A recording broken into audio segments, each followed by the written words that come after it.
Okay, welcome back.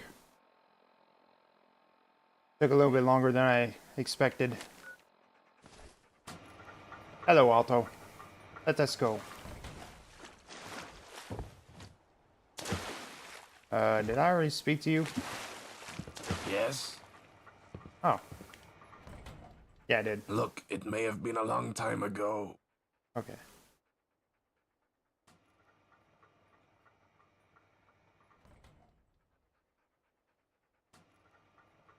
Yes. Okay.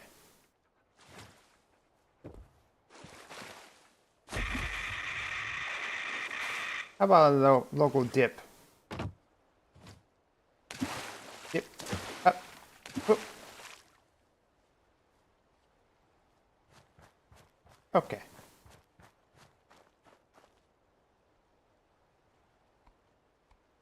I want a little bit of a dip into the Thames.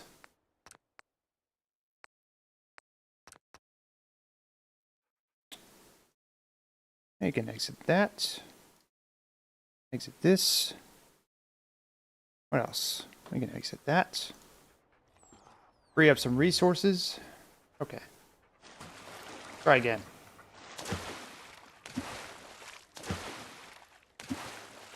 Up.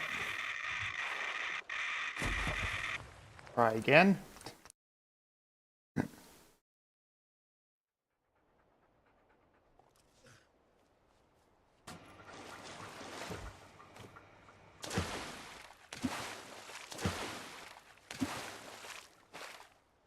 Okay. Really?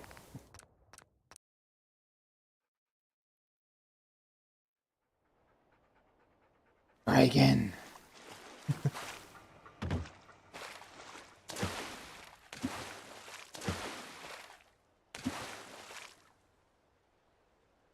Wasn't there... I could have sworn there was another platform here. Oh, okay, you're fine, but I'm not. Thank you. Thank you so much.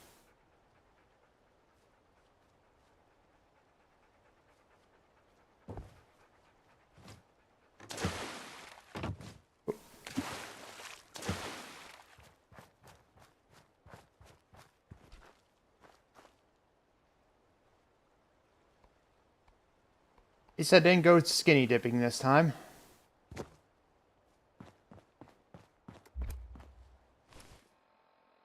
Where are we going?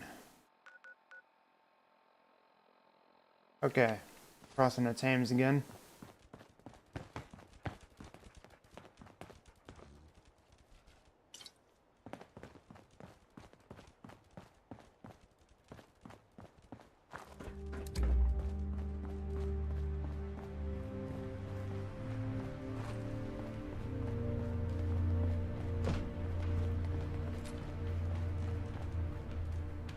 Bloody gentry. Okay, I already spoke to you.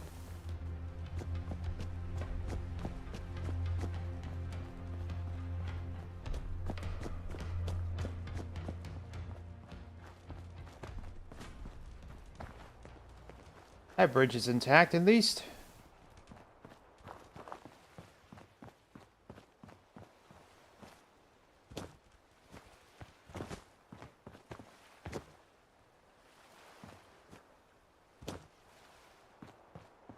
I want to explore under the bridge, so I got what I came for. I explored the bridge.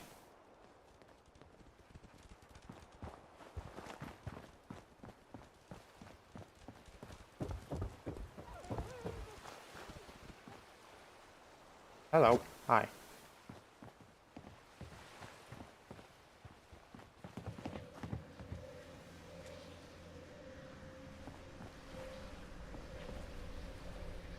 Hell is that noise?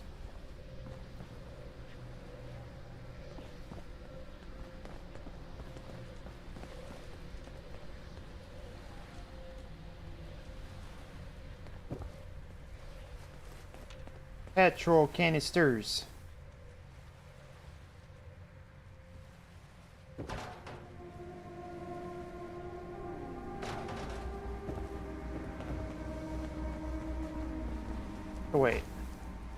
What's the point of going in here then?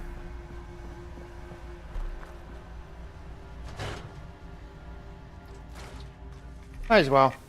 Okay.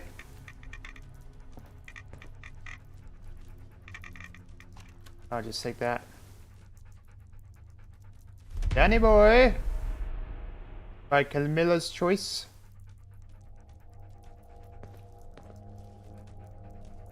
Oh, that's right. One of you.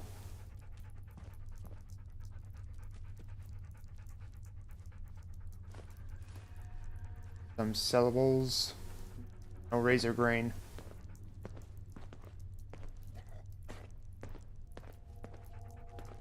Alright.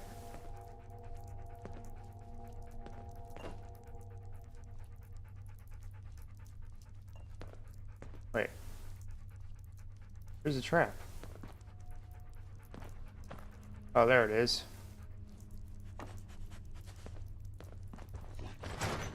Oh. Anyways.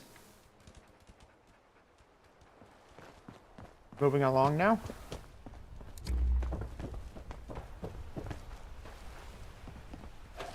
I'll take it all.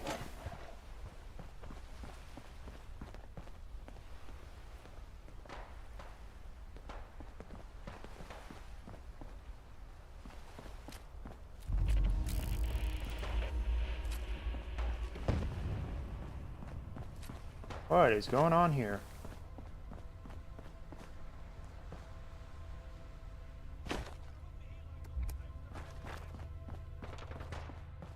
I need covering fire.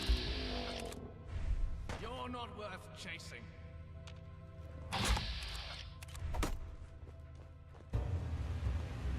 Okay. Hi. Oh, you're a regular fox. Fire on this traitor.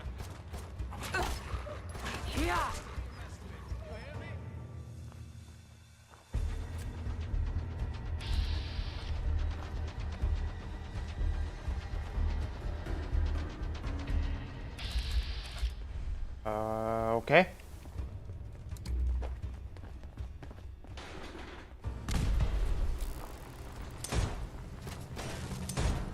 Who's there? Identify yourself.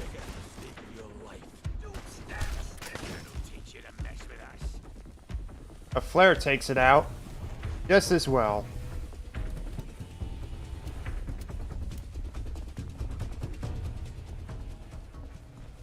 Up there? Aha. See.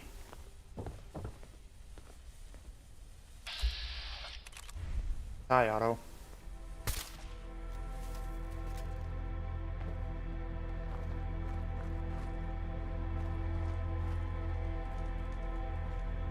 Alright, what was in here?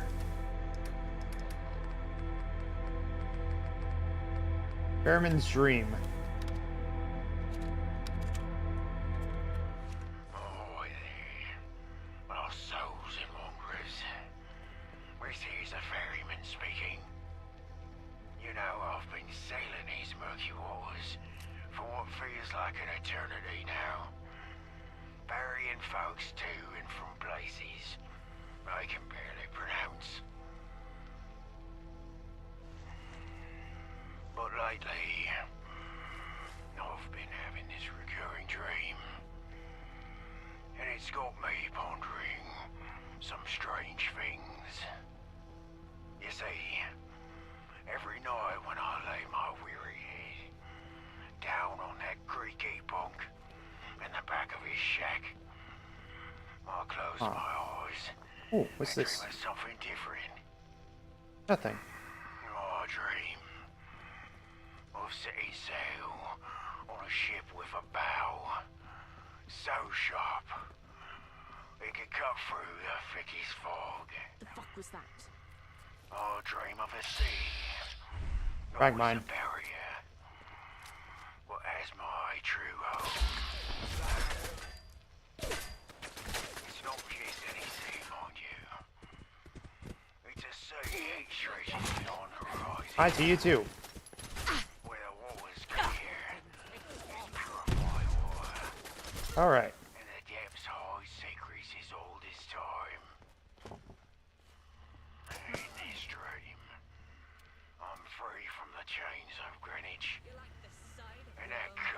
Okay. What labyrinth that's got his grips on me? You might wonder. Oh, I'm stuck here, ferrying folks across the Thames. Even with my heart aches for that endless sea. It's because of that cursed Thames Haven. That's why. They say it's my home. Down in those station tunnels. Deep beneath those waters.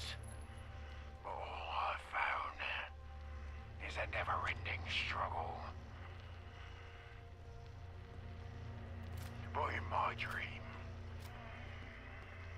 I'll sail above this station, the ancient wreck of Greenwich, in the forgotten city of London, and go into distant waves. What is Not that? a piece under the sea, Corpse cabbage. where I belong. Eat. So here I am, in this decrepit shack, contemplating my dreams. Perhaps someday I'll find a way to break free from these chains and head out to the open sea.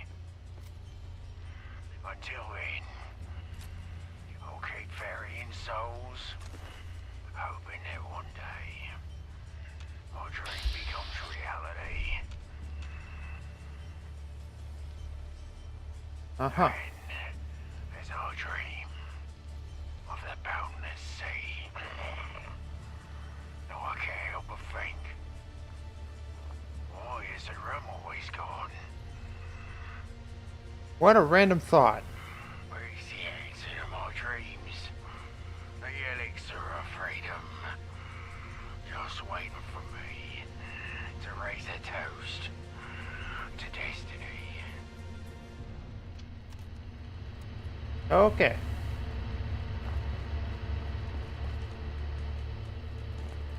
Guy just wants to be a pirate, I guess.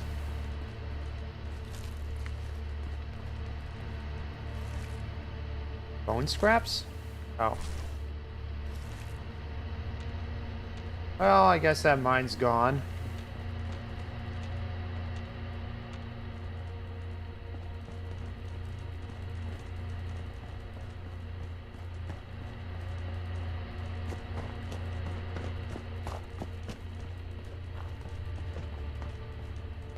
You should consider enlisting. We need people like you. Can I drive the tank, though? I want to drive the tank.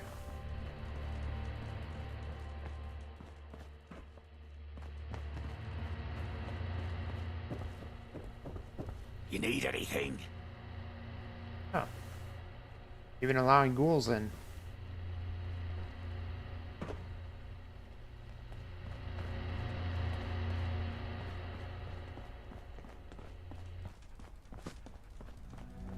Alright, so what is this?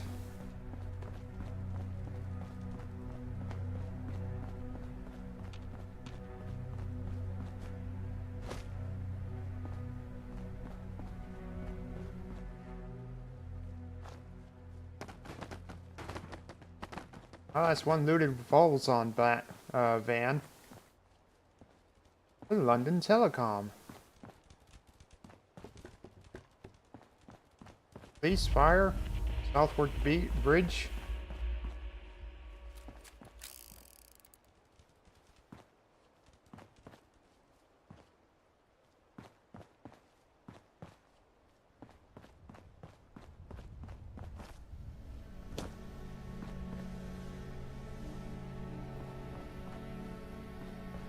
I take it this bridge was pretty regularly bombed.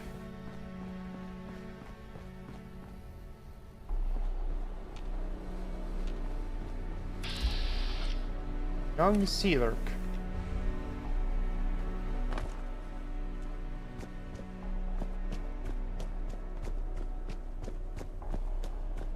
Alright.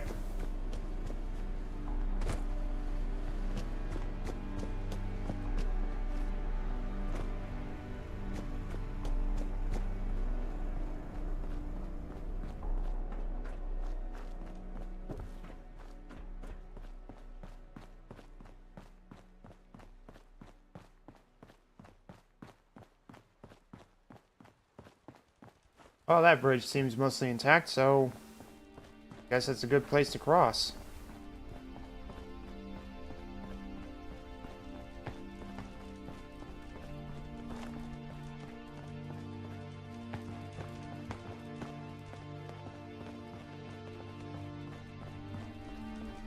Alright.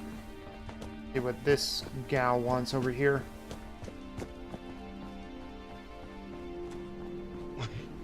Where am I? Oh, how many more times must you reboot me?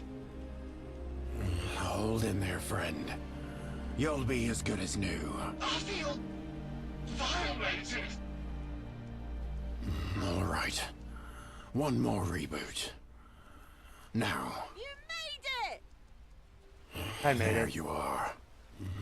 Do me a favor and send out a signal on that beacon up there. Alright. Up there. There you go. Try switching on your navigation system. Navigation systems online. Did it work? Yes.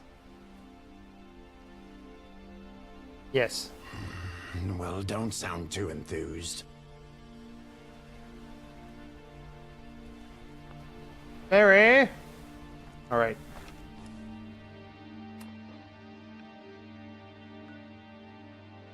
So we can just cross the Southwark Bridge and go that way, I guess.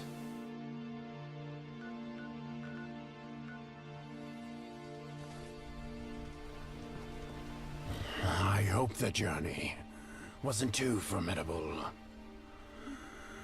Getting over the Thames is no easy feat without a vessel.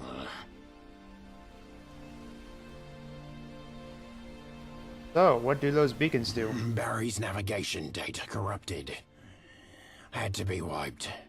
Those Mariner beacons transmit the data he needs to sail between places, acting as a kind of waypoint. Without them, he'd be bobbing around aimlessly like a jellyfish. There's quite a few beacons along the Thames. Who's your robot friend? What happened? This is Barry. My dear seafaring friend. A flock of pigeons laid a nest in his circuits. They washed up on the rocks. I'm not sure which happened first. About that underground We laboratory. retraced the boy's steps while searching for spare parts for Barry. It's not far up the road. The entrance is beneath that old monument. The tall one with the golden urn atop a pillar. From what I've heard, it was built to commemorate the first Great Fire of London. How many great fires of London have there been? 3. There was the original. That was before the war. Then there was the war. That was the second one. Then we had another one 50 years ago. And that's it for now. The boy knows his history. You want to come with? I'm in no condition to fight. Besides, I have a friend to take care of. I'm not ready to go back there. That place was horrible. Did you go in? No. We kept a fair distance. Okay, thanks. Wait! Those people I was with. They're the closest thing I have to family. Please rescue them. Or find out what happened. If you do, I'll know where that ghoul was headed. The one I escaped with. He might be able to help you. He said he knew about other labs. Here's that key the boy swiped. Good luck. Okay. It's amazing how selfish people can be. They knew exactly what they were risking. Ah, hello there, human. Barry! Anyways. Ah.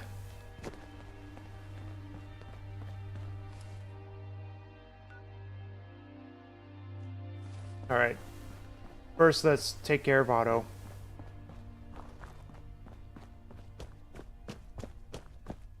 Still can't believe I can't find a way up to that den. there a door? Like there is.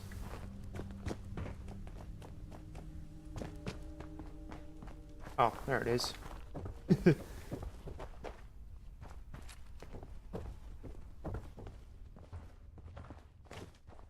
Hold up. The Watcher?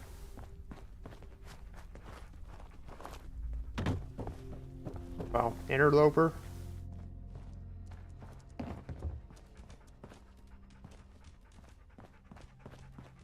Yes, hi, Churchill. A fireplace room. Or at least one that's still functioning.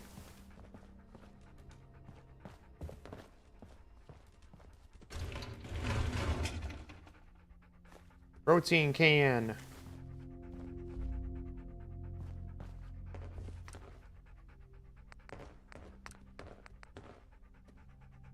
I can make film.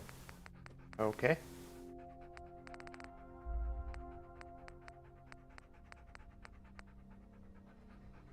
Make several lead balls.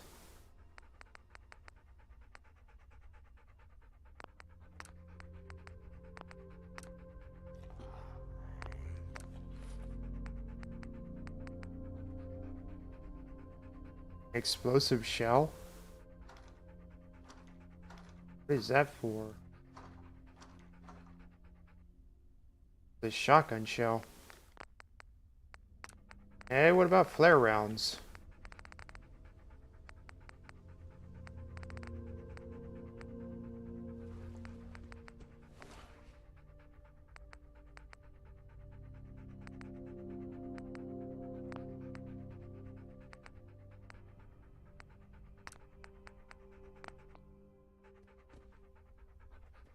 Well then. I guess that's one whole desk. Okay.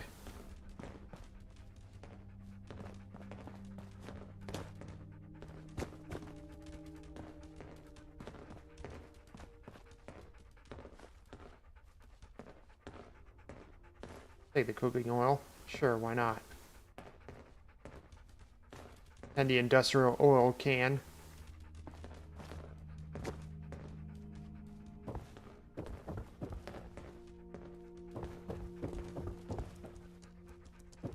Okay.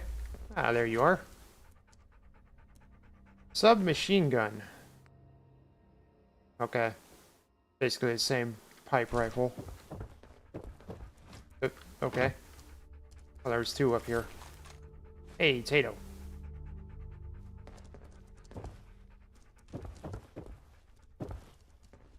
Okay, there are more up here. Peaky cap. Okay.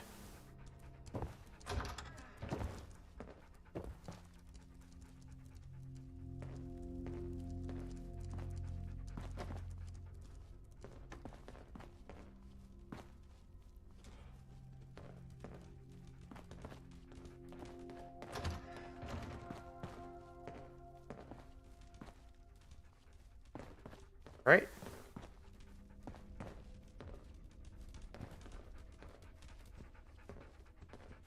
Telephony.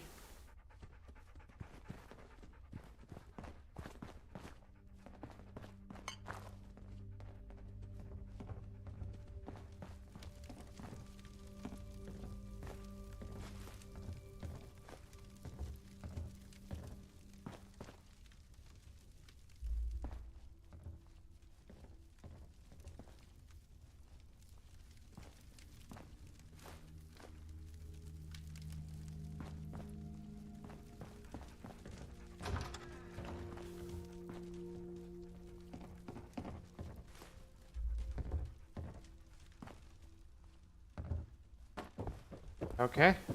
Next level. Final level.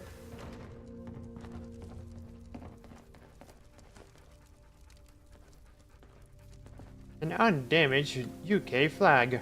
Cool.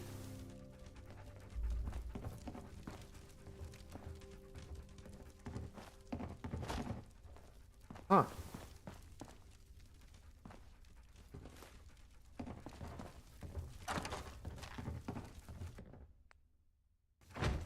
Uh-huh. Oh, I can't pick it up.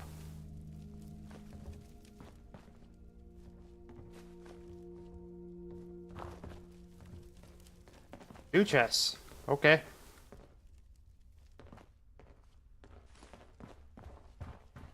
Alright, is this last level? Yep. Looks like it.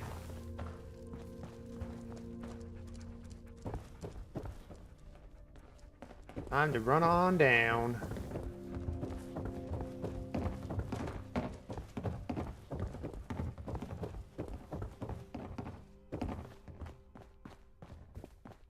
There we go.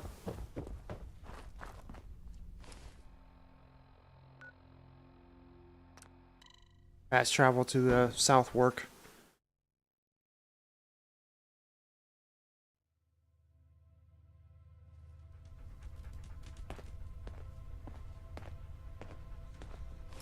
So, we need to head it off in that direction.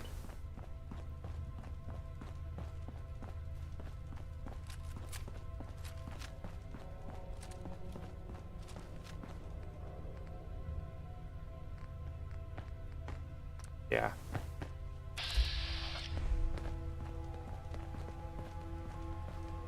Especially when there's Mirelurks about.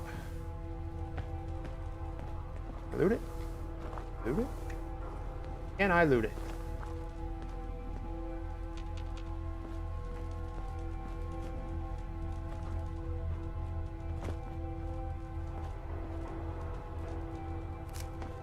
I'll take the blight.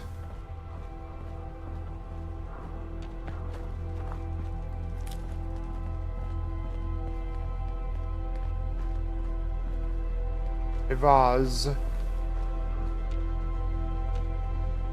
Yes, I'm sure you did.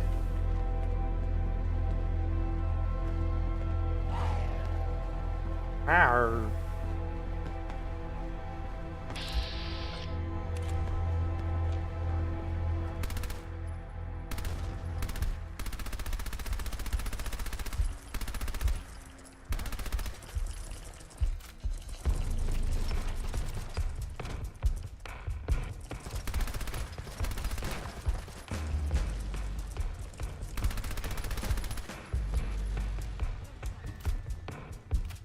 Crustacean meat.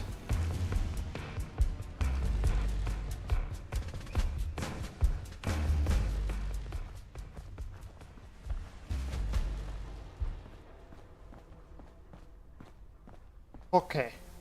Hey, Hi. enemy sighted. The game is done. I've won. I've won. This with the Kraken. Hit the tentacles. Dead.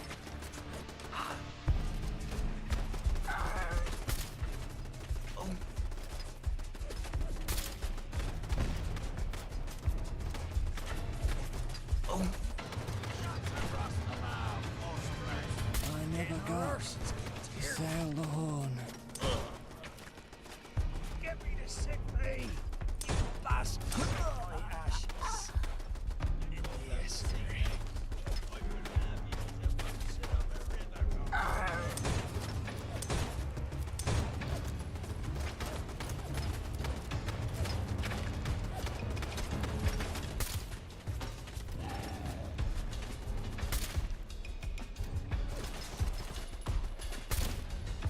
That's enough out of you.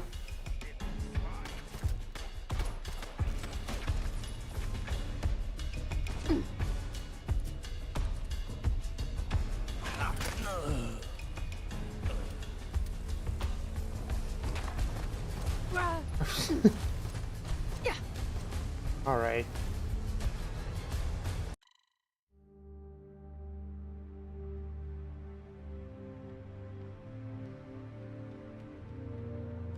I fire one flare and he goes all nuclear on me. That's cool.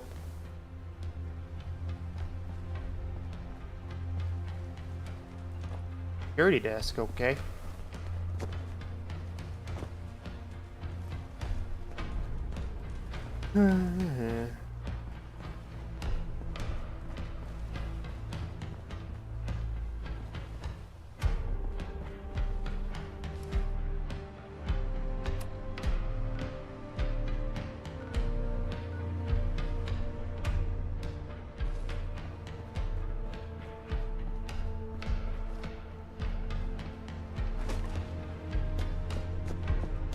I don't think I've explored the Mind the gap and do that.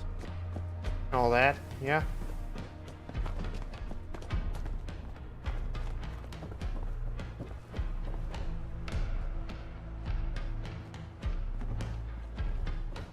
No, I haven't. Great.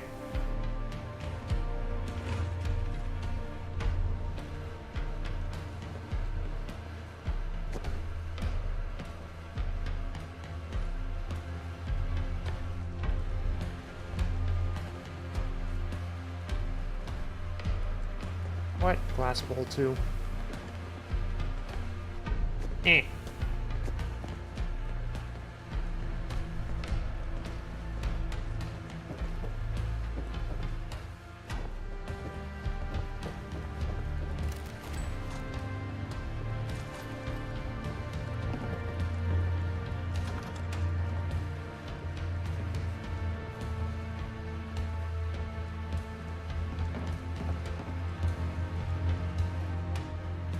Telephone?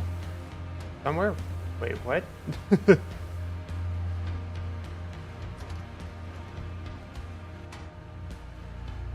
Nothing in here.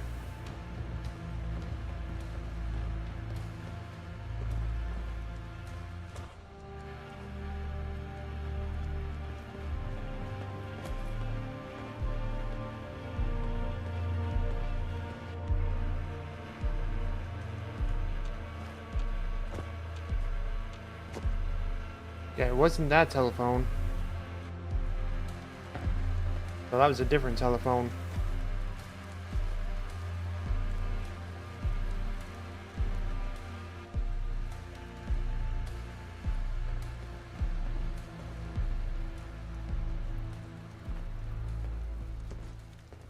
Oh, blast it out.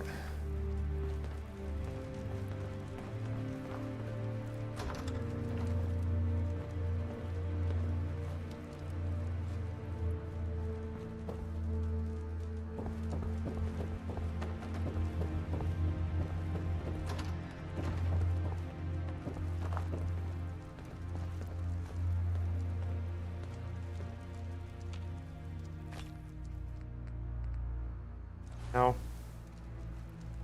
Still not carrying any gloves.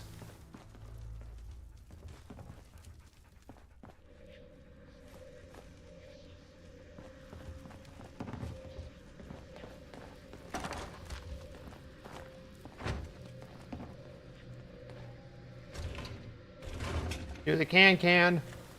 If you can.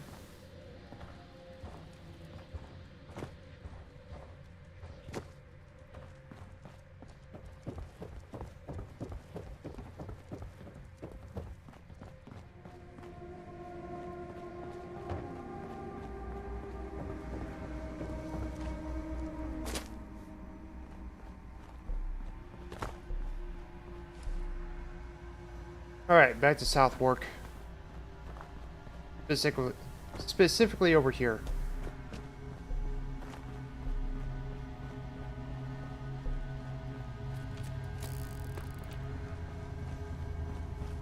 Might as well check the sides. Ain't no shame in trying. Okay.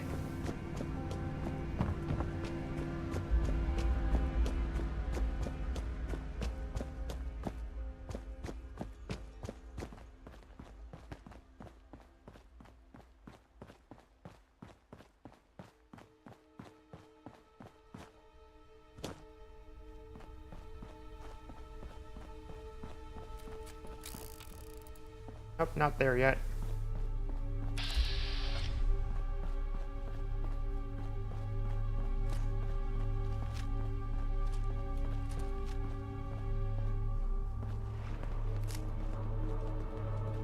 Yeah.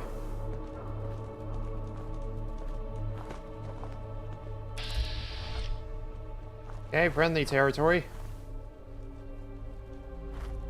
Ooh, many potatoes.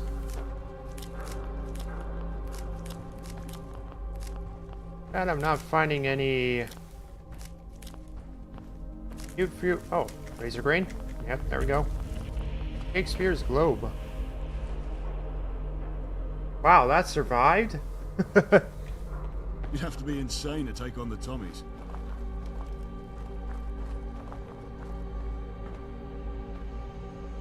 Milk drums? How heavy are milk drums?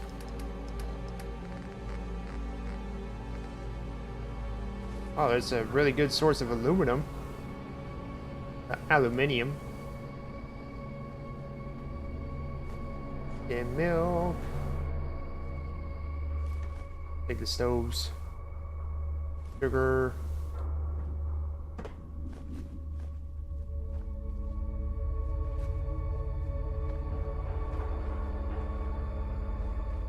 A tea station.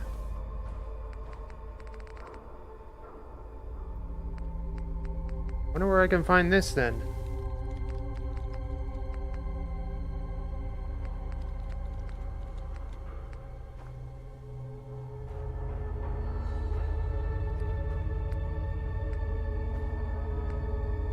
I mean, in the, ooh. Wait.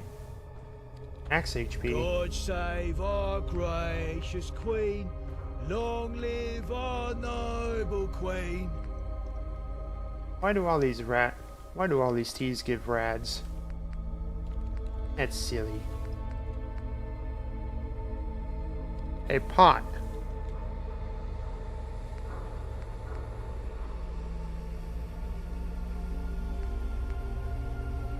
Here's all addictions, huh? Wish I could meet the Queen.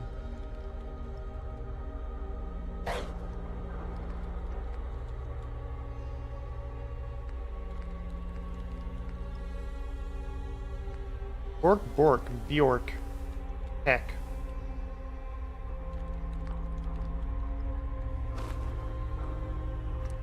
Ah, okay.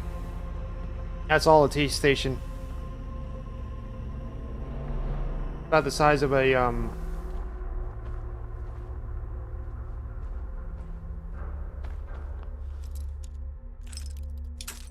about the size of a, chem station. Alright.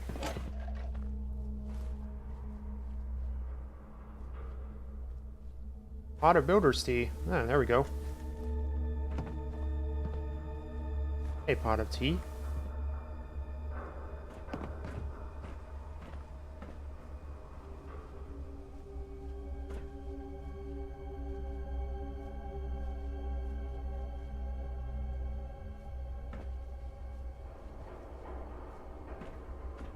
Wonder if I can do anything with these milk drums, though. Yep. Hide the coffee in the corner.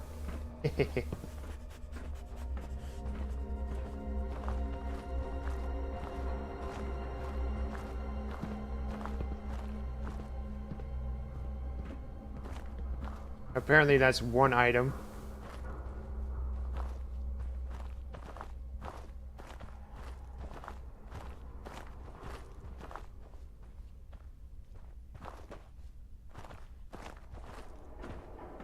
Richie! But, We won't go quietly.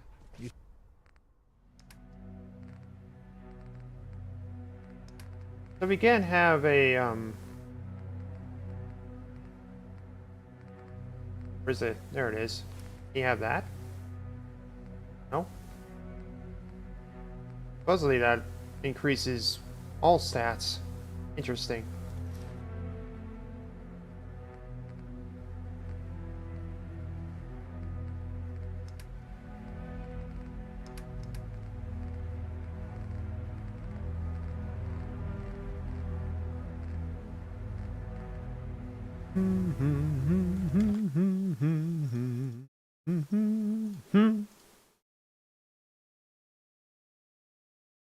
Bye-bye.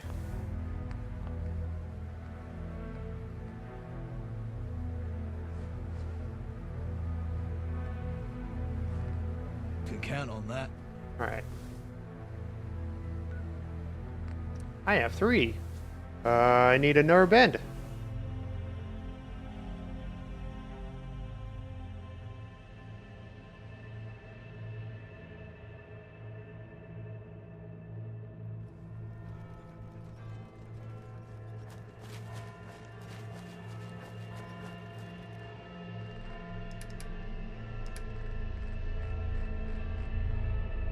Have any paint? Look like it.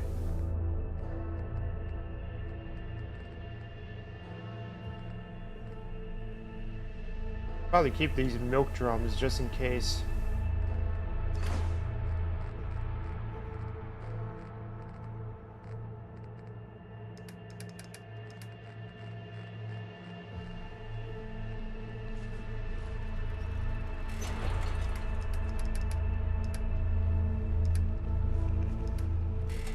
Just in case.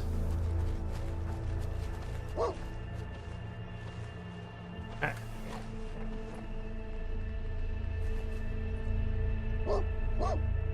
Anything I can do to help out around here? Huh?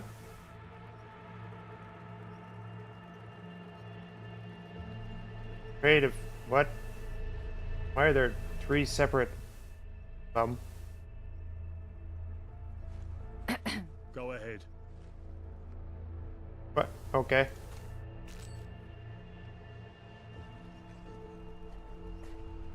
Sure.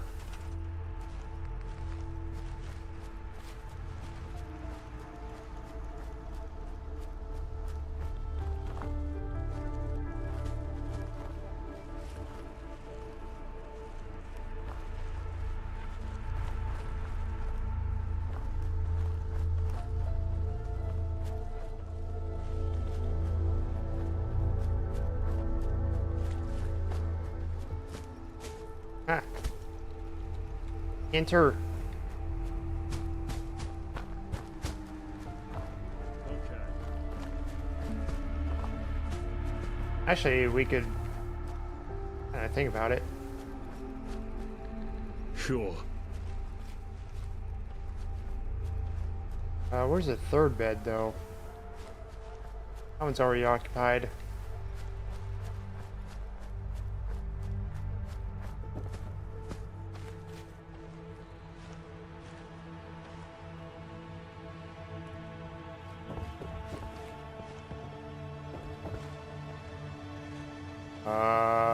Okay.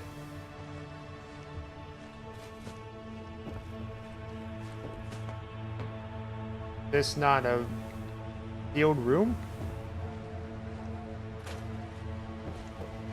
Oh, hey.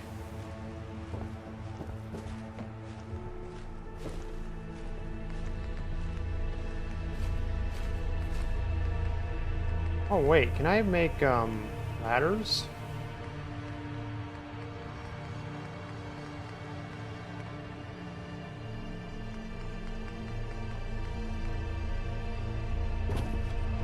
I would like to make some ladders.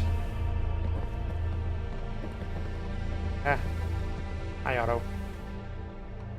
Here we go.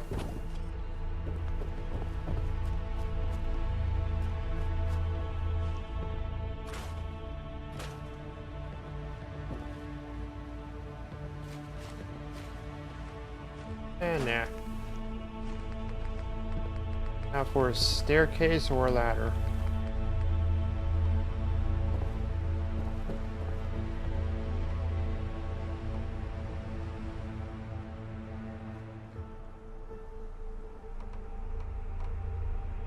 That doesn't allow enough space.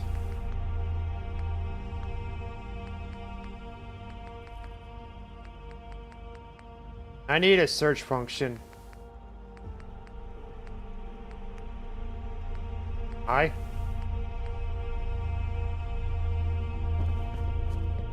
Okay. You can build a gazebo, apparently.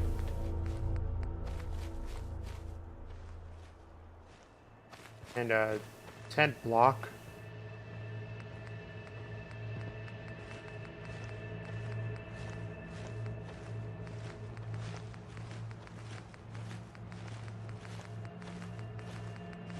Cars, cars, cars. Actually, some US made cars.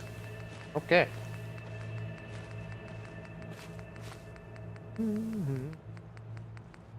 Oh.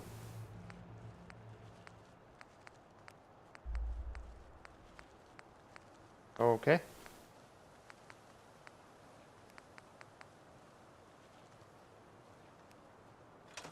Hold on. Gonna search up where they are in the build menu.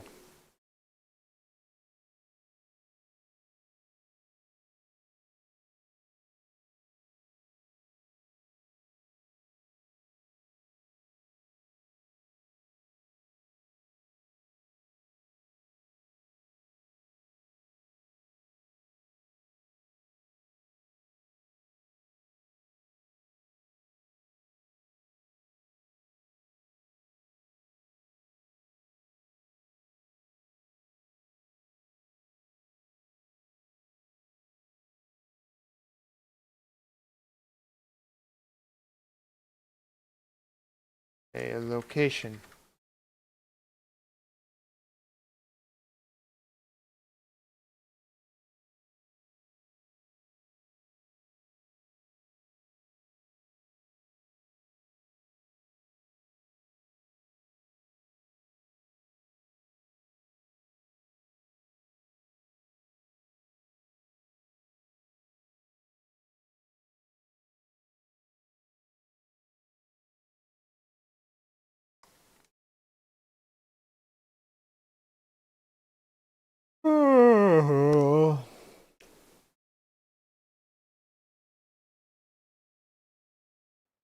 See, this should already be inside the game, so understand.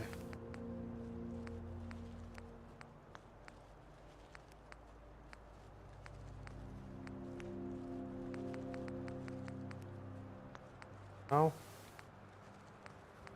industrial.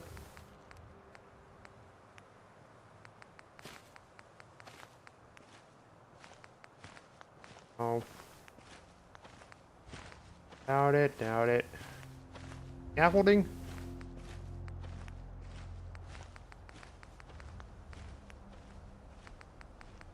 Doubt it. Warehouse stairs. Nope.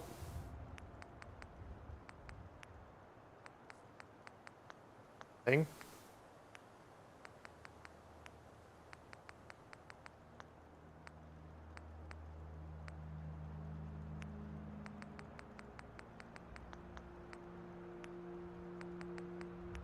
I doubt there's anything here. Yeah. Doop-a-doop-a-doo.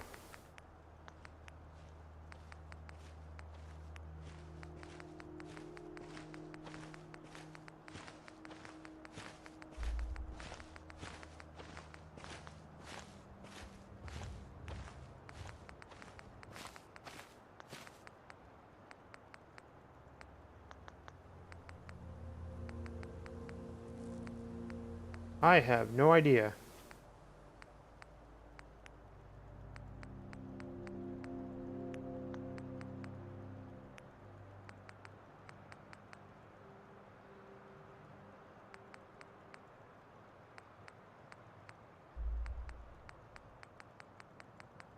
Those are object ladders, not real ladders.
Is furniture? Hmm.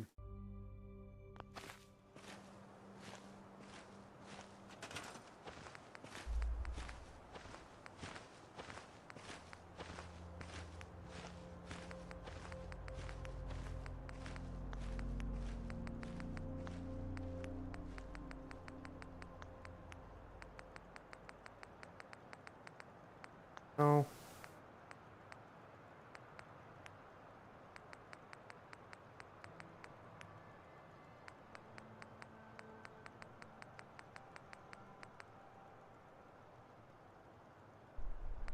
That's an interesting bench.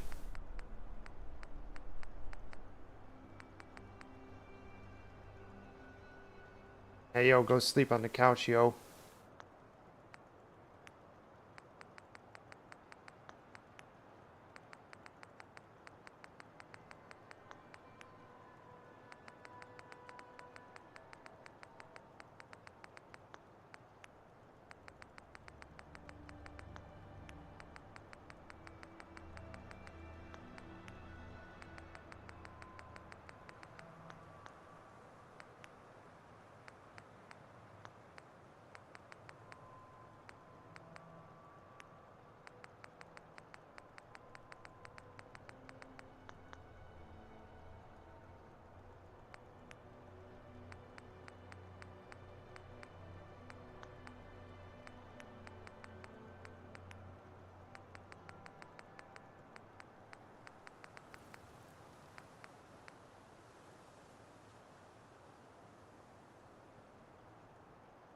That's a dolphin lamp?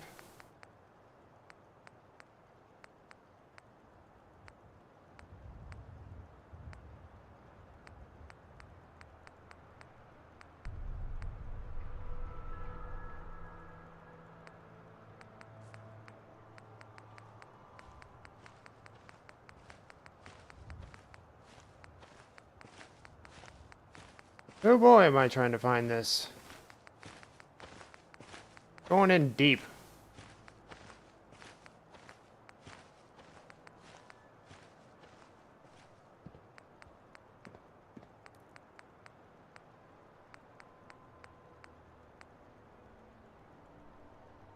Huh.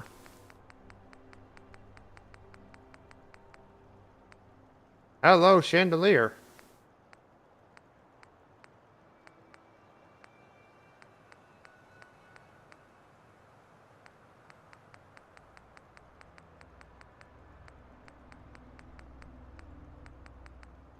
And that's the end of it.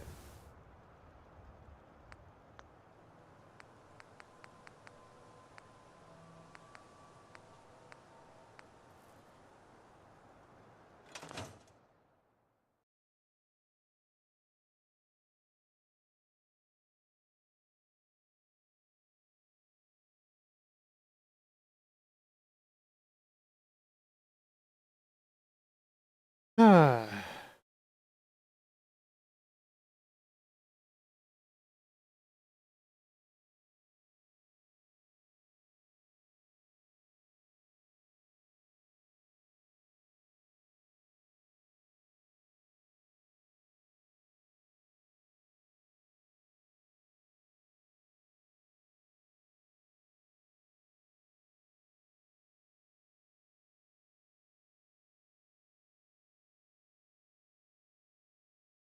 Okay, so one doesn't just make a ladder. Got it. It's not a workshop object.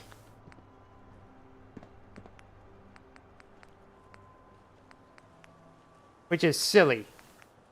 Silly. Silly, I say.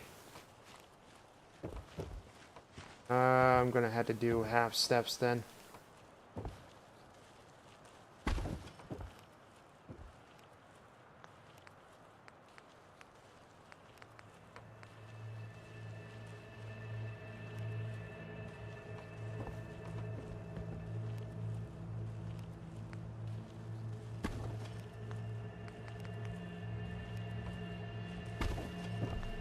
There we go.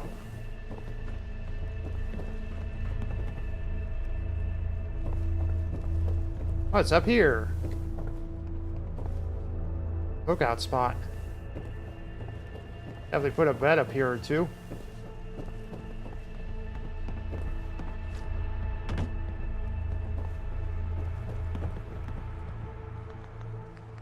And you can path up here, so...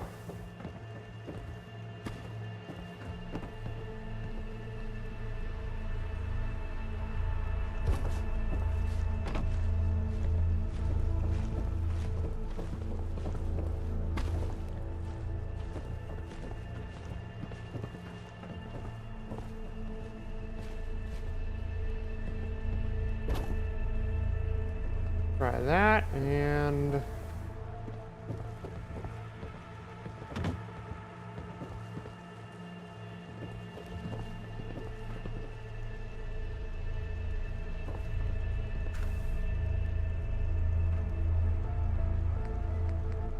I still don't get why these beds can't be used.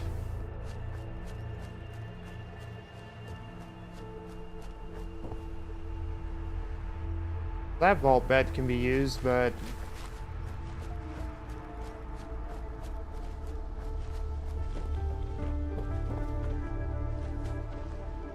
Okay, let's try vault beds then.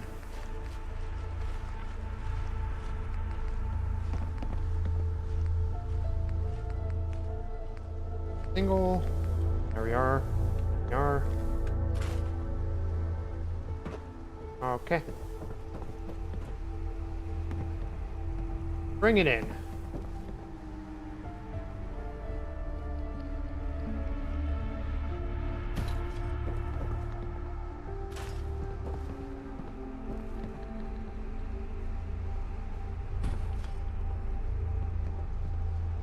Okay. Vault beds actually work.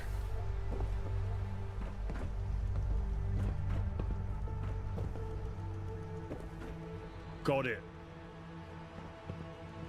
So that's a sign now. That's a sign. There we go.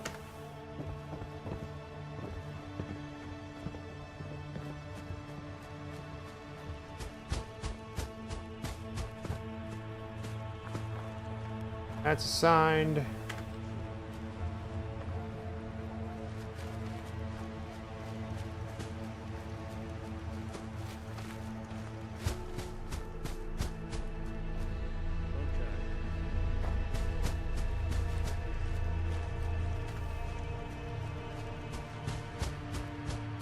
Don't mind the Wehrmacht officer following me.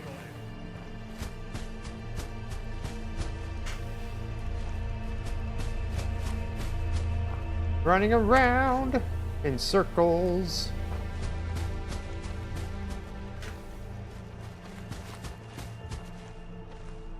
Okay.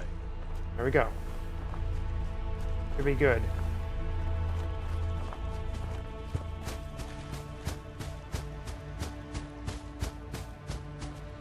How much water we got? We can probably do with more. Mutated fern. Hey ho! Why a ho? Oh?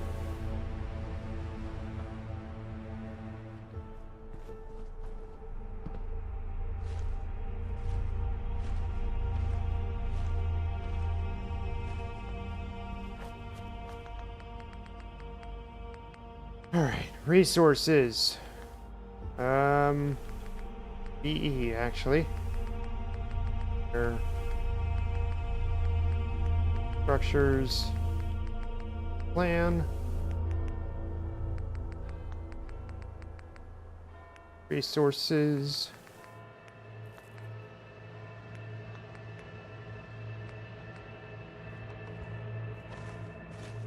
I already have a fuel. I think I do. No, I have no use for it. Hey, I got enough for a full razor grain planter.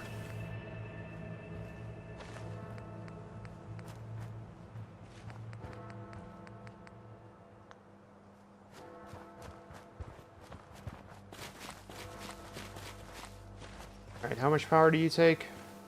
6.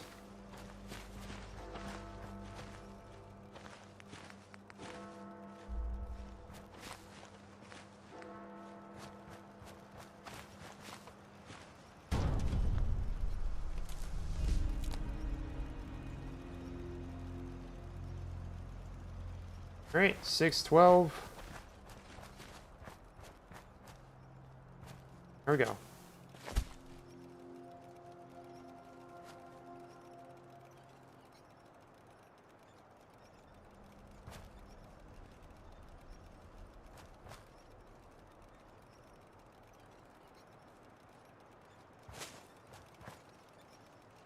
I do want to put like a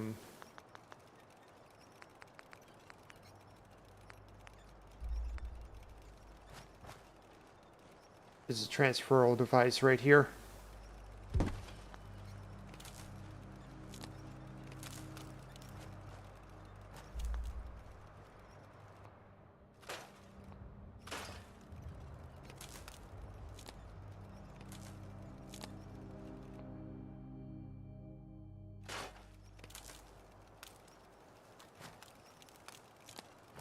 Here we go.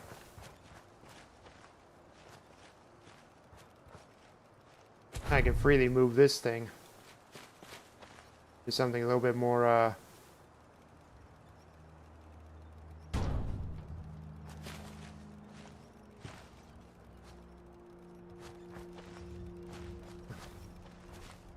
Oh.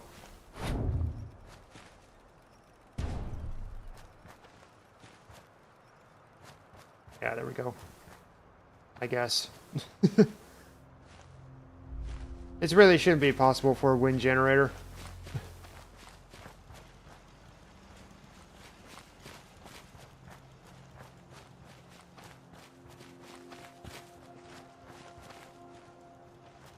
Other than that, we're all good. See if we've produced any... Yep. There we go.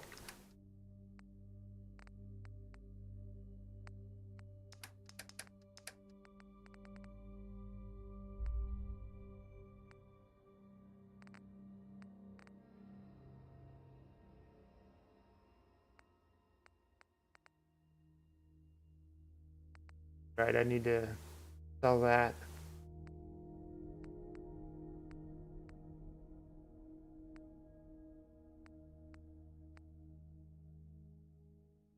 Sell that too.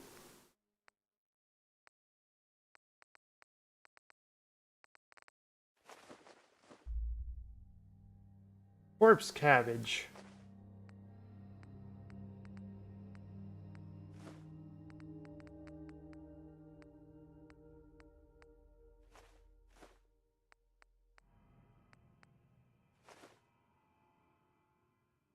Zero and hypo.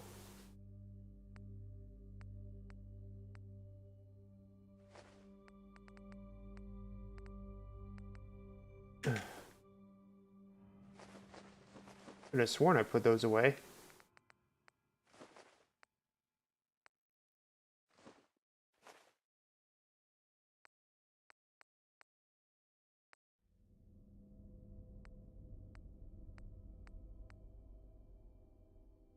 Oh, okay. Didn't know if that was a legitimate item. Now I know. Alright, this is razor green.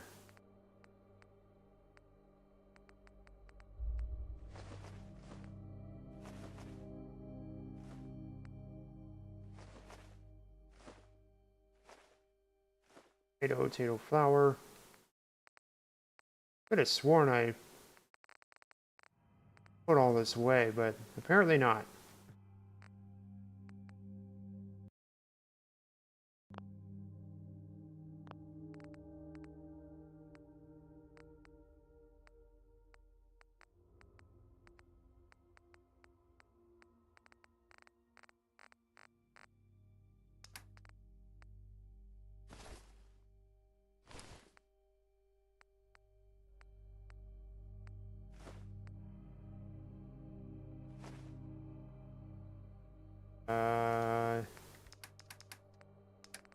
Electrical division ID card.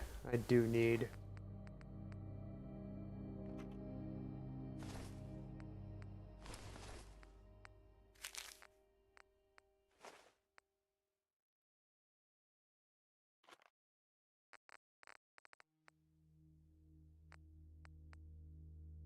I guess someone wants it. Someone can have it.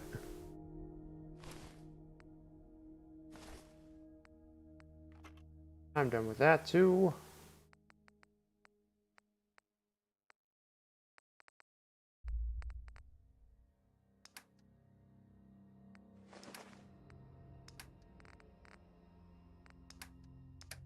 Yeah, do these? No, they don't. Okay.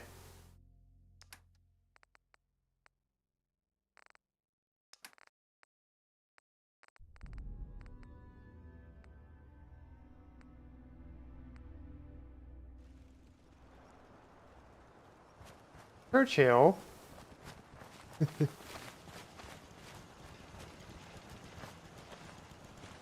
There you are.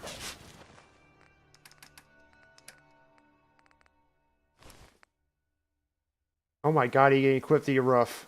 What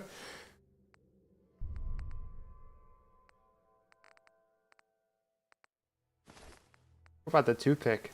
No? Okay.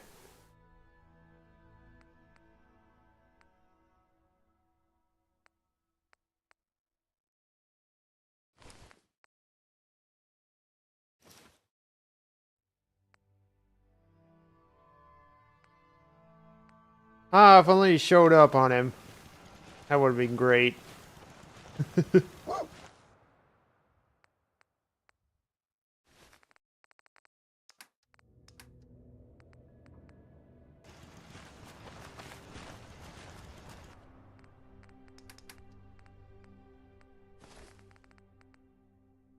Red bandana, rough stars and stripes. Yo. Explorer helmet. Oh, okay.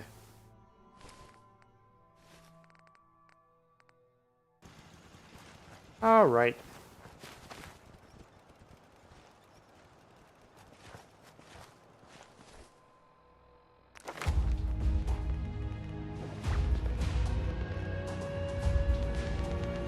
Scholar. Free 100. Helmets. Cool. Free 100.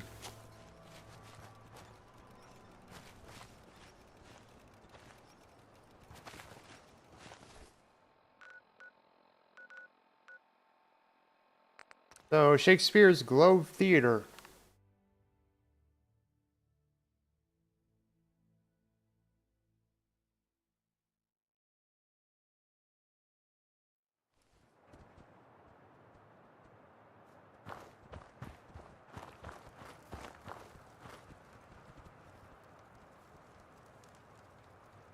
London's first load of crap. And you're, are you painting over it or are you gluing it up?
Look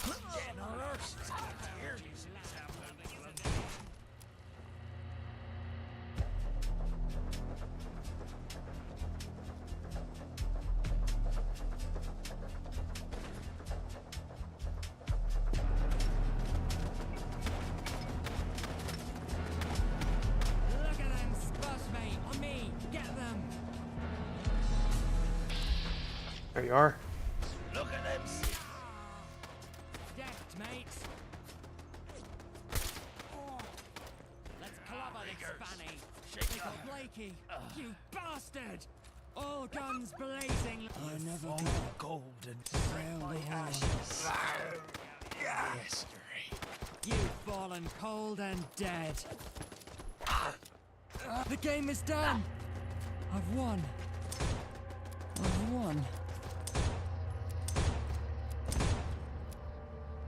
Yeah. Hi, Otto.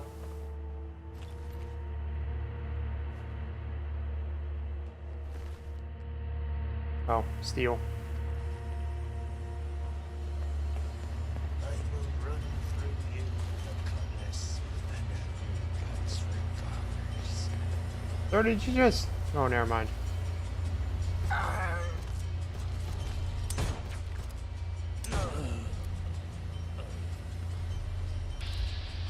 Hi, Otto. Hi, Otto. And if the sea should part, she'll learn to see. And that sea will get a What is happening? You have a jar. I don't need it. Boater? Boater.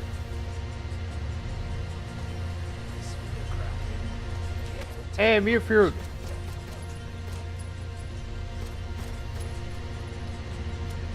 Where the heck? Oh, he's right there. Okay.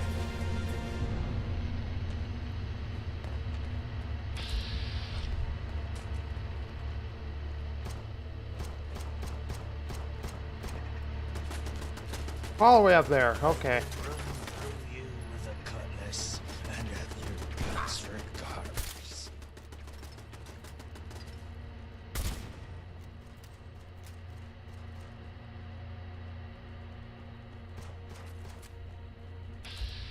Aha.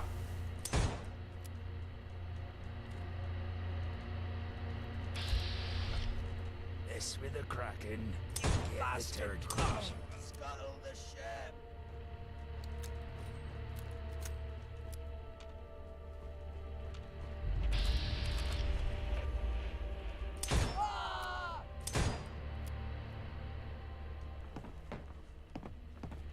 Here light, where Got you in the ass.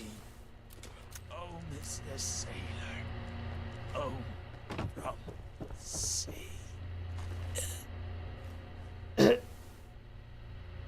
Foreground. Oh.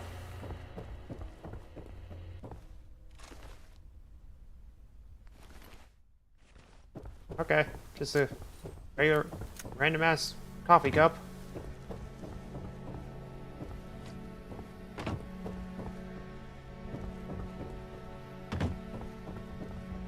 I can't enter this ship.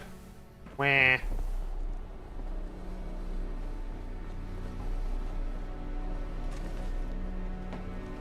9-volt battery. Oh.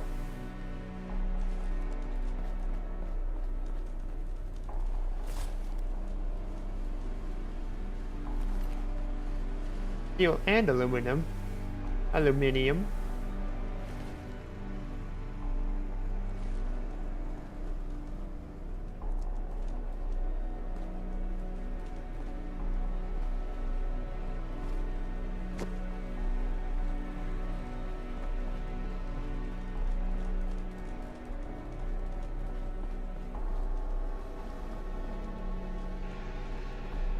Alright, so all the way up there was a turret. We are. All the way over here. 2 more turrets.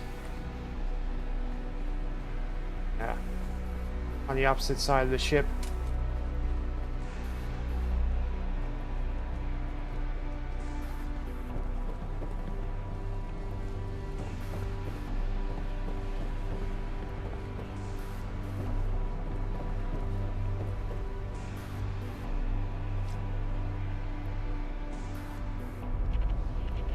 Submarine dock.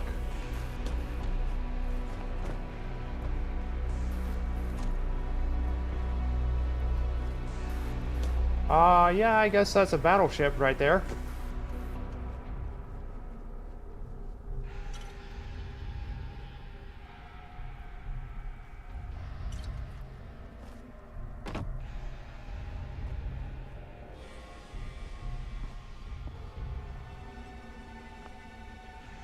Submarine pen key.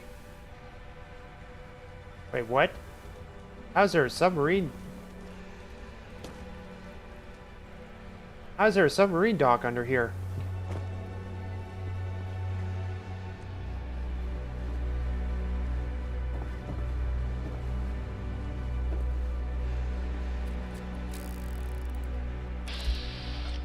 Oh no.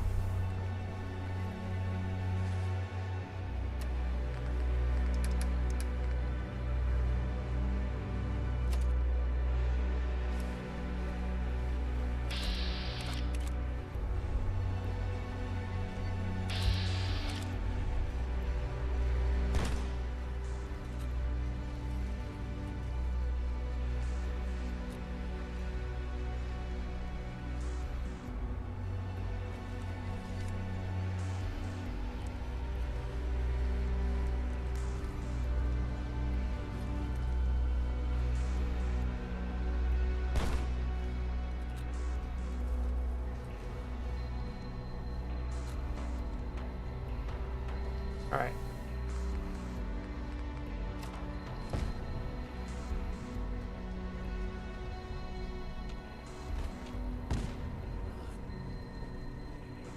Oh, they're blowing up somebody. It ain't me.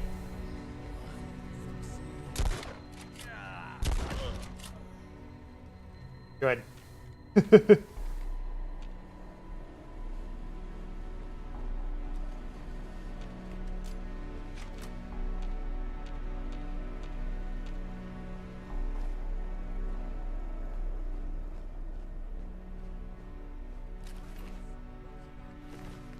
The guy came in with a tire iron to a... Okay. I think you can keep that.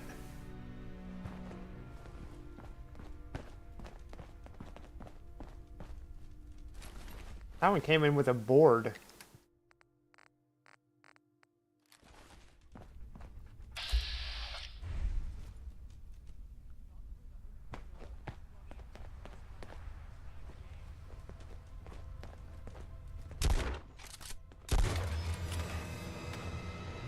Run away.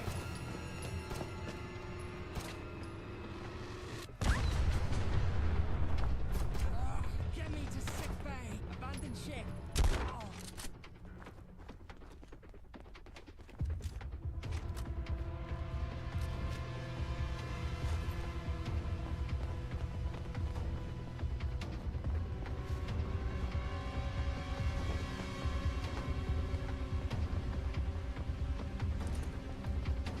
Hey, you know what?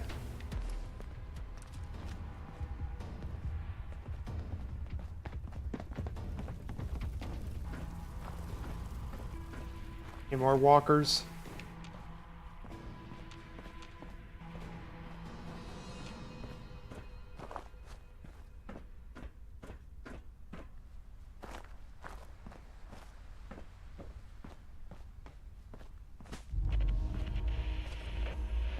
Okay.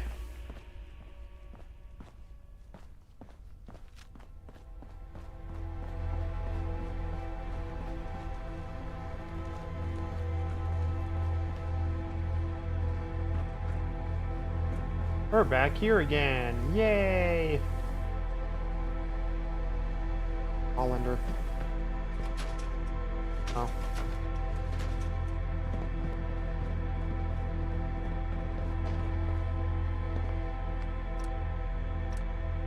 Save that. There we go.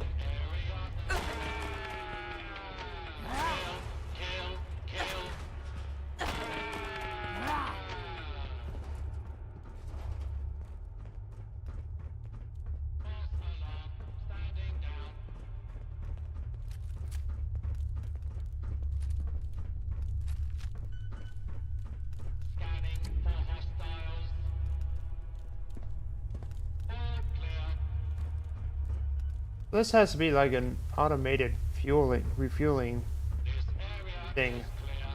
Proceeding with search protocol. This area is clear. Proceeding with search protocol.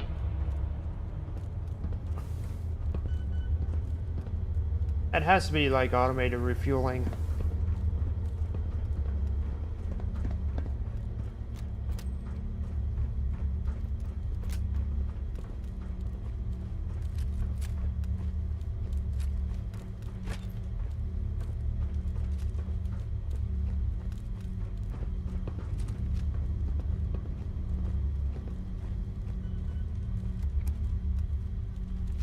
Not sure if I've already read this. Ah, Dave Sims. Clear out the area first.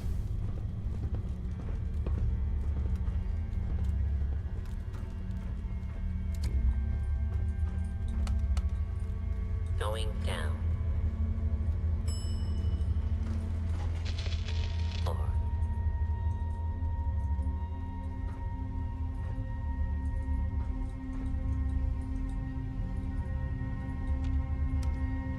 Alright, fine.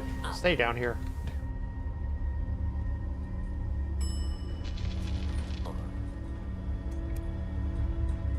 Unidentified intruder detected.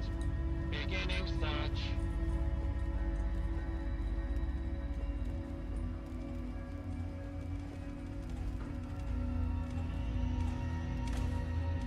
Fugitive has been located. Following attack force is in progress. Citizens are advised to clear the area.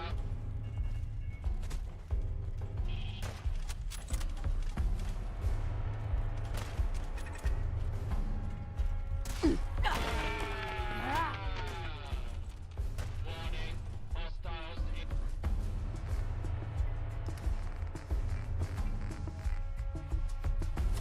area.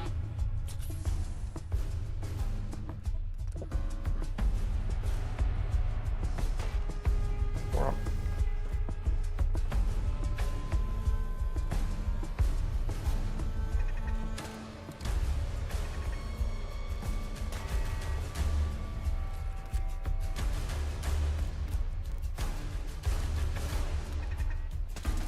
Law-abiding citizens, please leave the area. ah.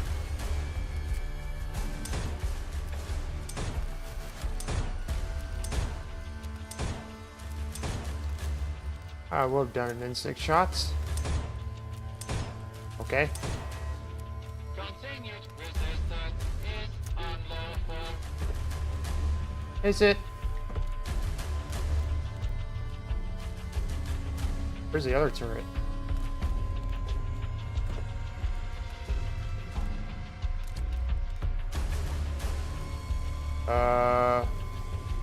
Okay. Please take cover until the danger has been eliminated.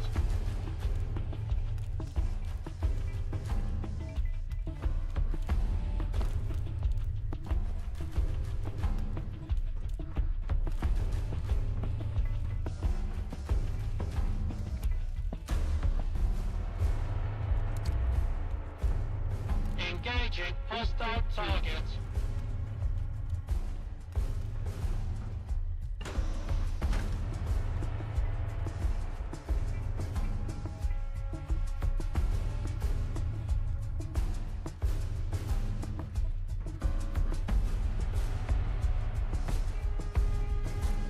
Oh, okay. I guess I'm down here now. Your cooperation is requested.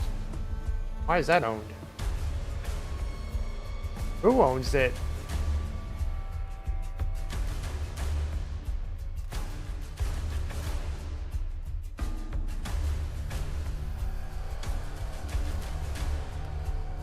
Do not be alarmed. Order will be restored. Please stand by.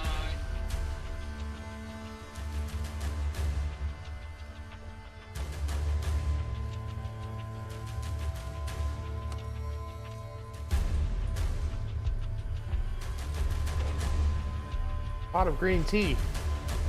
Yes.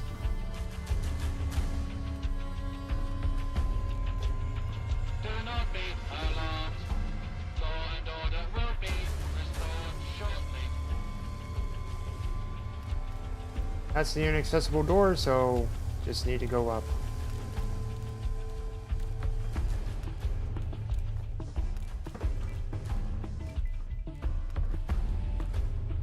Put down your weapons and submit to authority. No.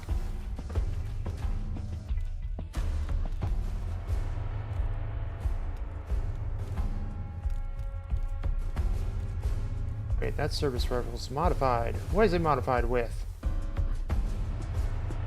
Violence will not be tolerated.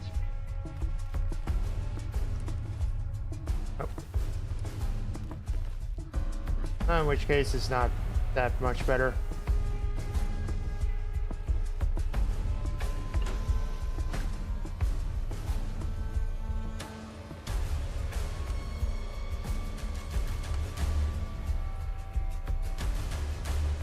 Oh, of course. I'd rather not, though. This is a lawful use of deadly force.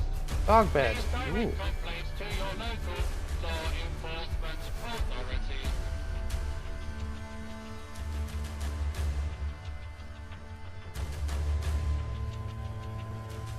Not sure why there was a dog bed there. Clear the area until order has been restored.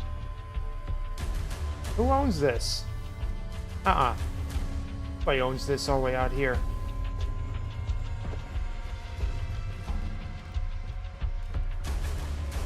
A lawful use of deadly Guess I need paint brushes.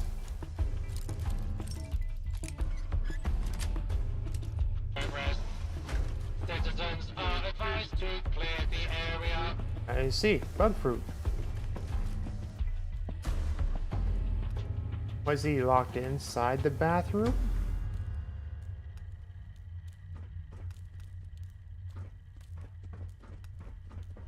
Alright. Language model. Yay. Please take cover until the danger has been eliminated. Ooh.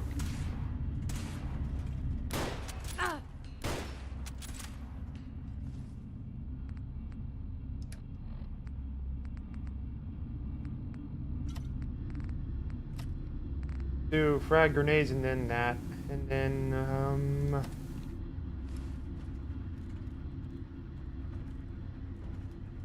create a table.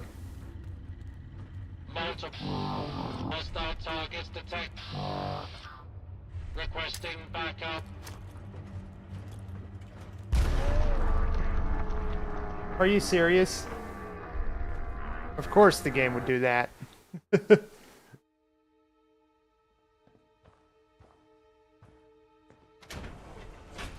Love it.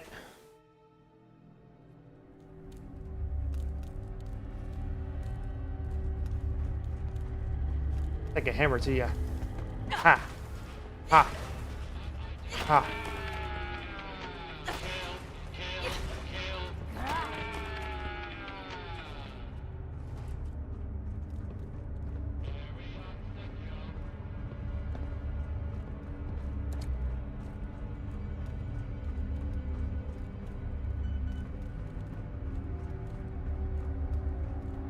Oh. Okay.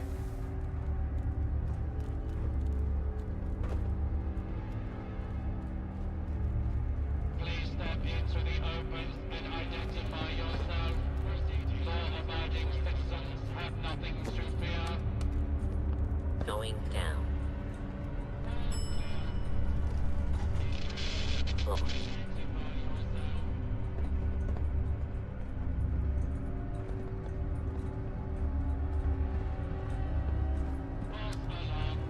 Going up.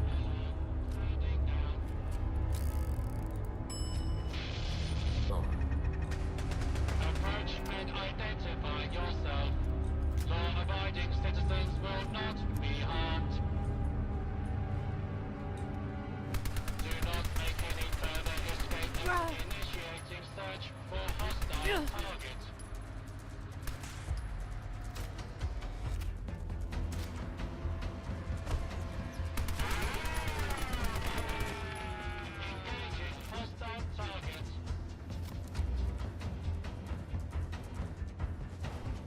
Alright.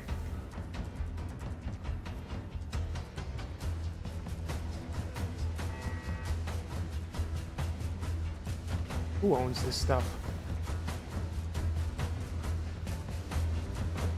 This is a lawful use of deadly force. Please direct complaints to your local law enforcement authorities. I don't wanna.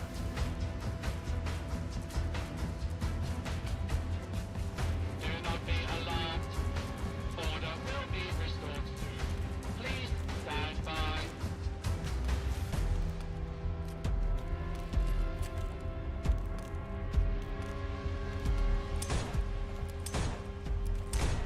A lawful use of deadly force. Do not attempt to flee. You will be identified and sanctioned.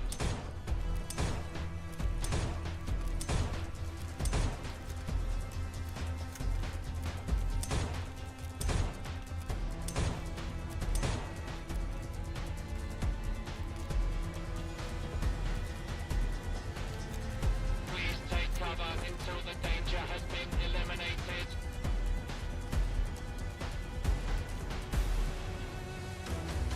Okay, now there isn't an Atkins robot up here.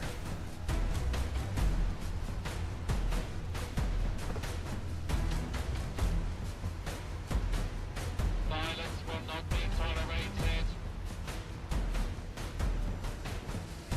Your face won't be tolerated.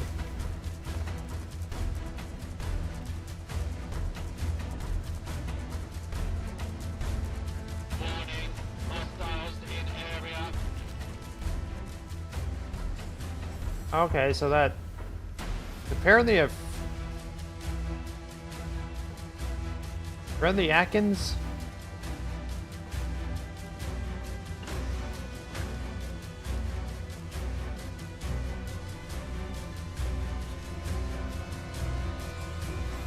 Please clear the area until order has been restored. A book.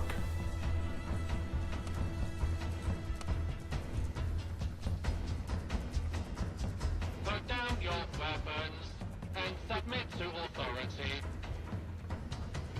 Take that. Again.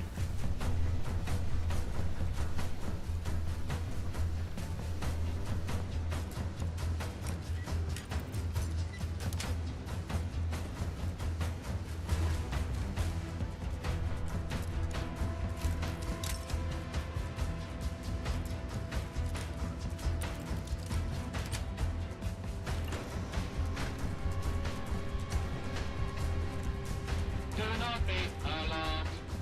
Law Surgical mask? will be restored shortly. Alright. Save here.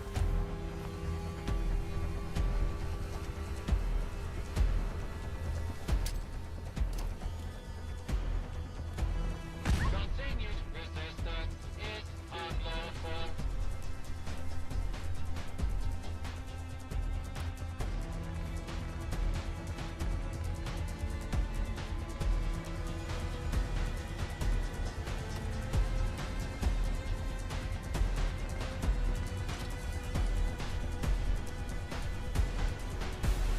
Oh, there's a naval walker up there.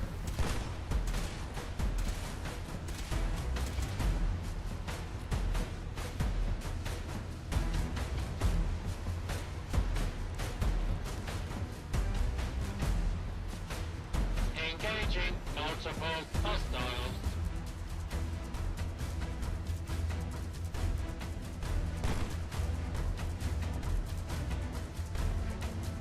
Hmm. Kill, kill, kill. Engaging hostile target.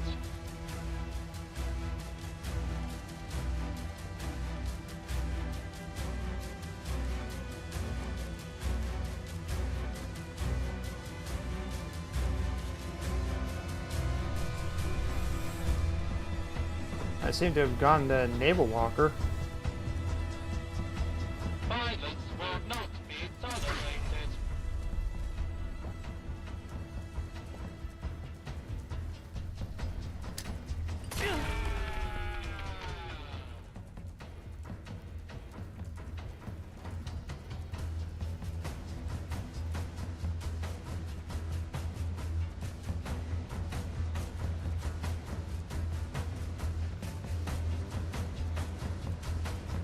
Okay. Your cooperation is requested.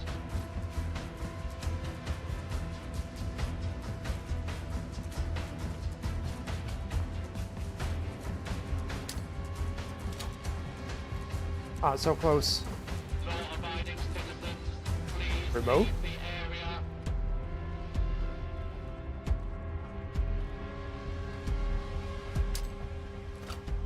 There we go. See if I can throw that one up there too. Nope.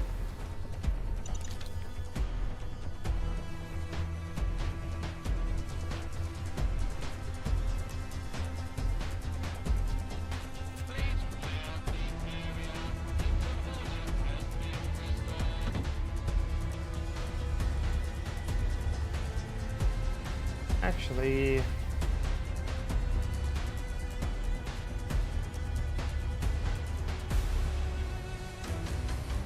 there I. On.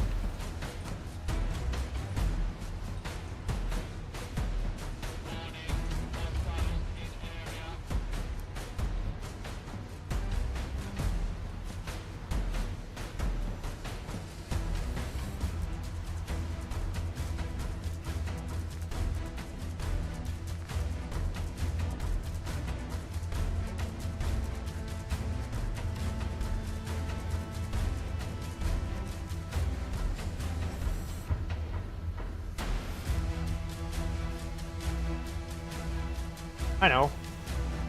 Probably just go downstairs, if I'm being honest.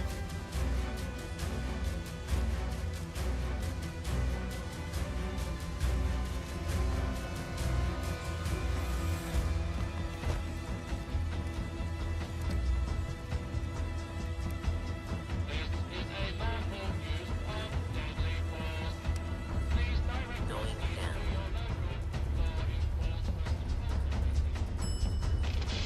Well, Here's what we're gonna do.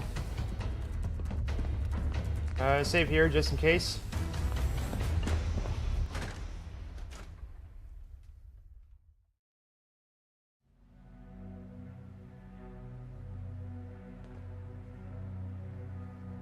Okay. Intruder, identify yourself. going up. Funny how you can hear me from all the way down in the basement. Unidentified intruder detected. Beginning search.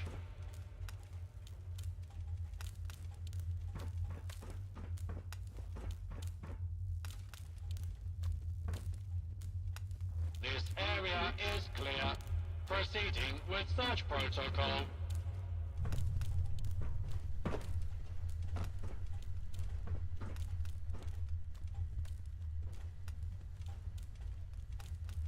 Boss alert. Approach and identify yourself. Law-abiding citizens will not be harmed.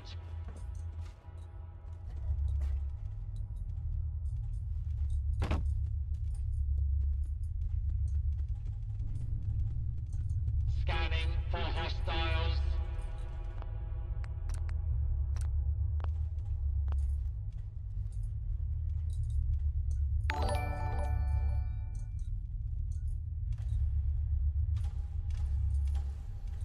Vikenziali 1.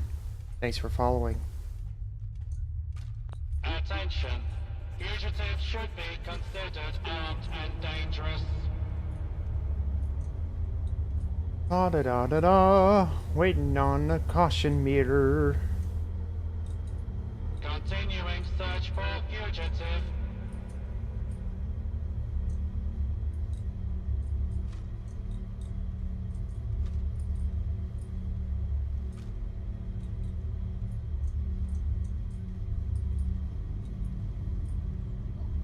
Clearly can't see me. Warning. Dangerous fugitive is on the loose. Do not attempt to apprehend.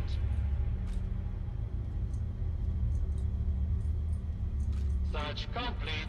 Finally. No hostiles detected. Standing down. Freaking Christ. Can't use ladders while sneaking or in combat.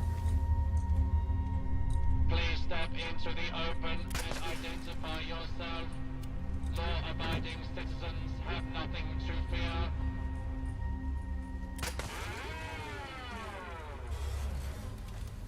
A lawful Whoop. use of deadly force is in progress. Citizens are advised to clear the area.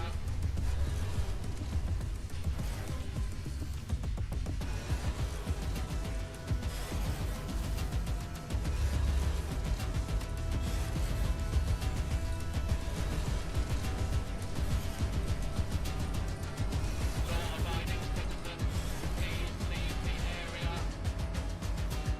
Hello. Hi.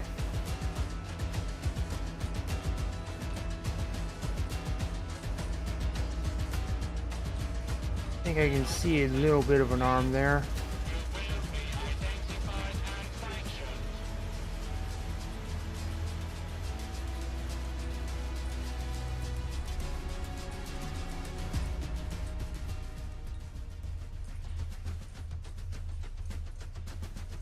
Alright. Now the naval walker's out of the way.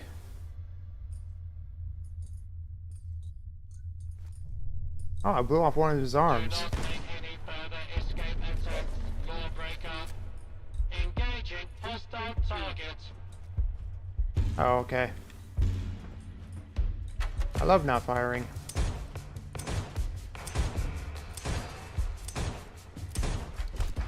Ow.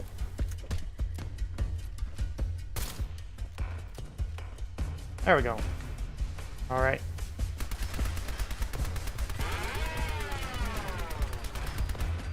Calculating chance of success.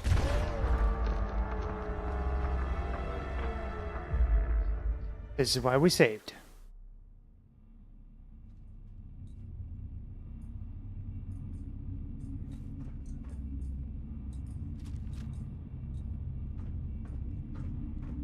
This is a lawful use of deadly force.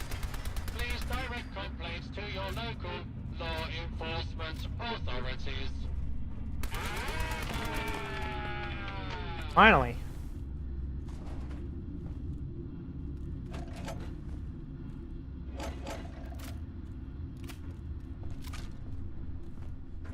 Free Rome! Fallout in London Town by Seth Ventos.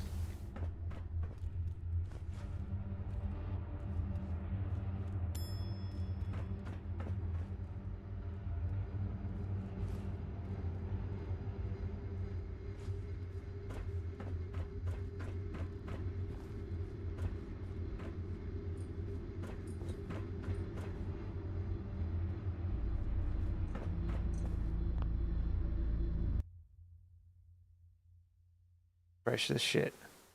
What did it even say? I don't even know.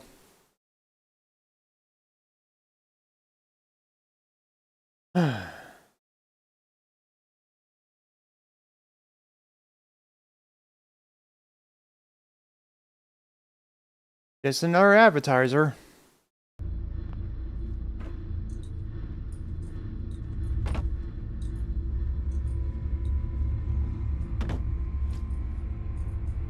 All right.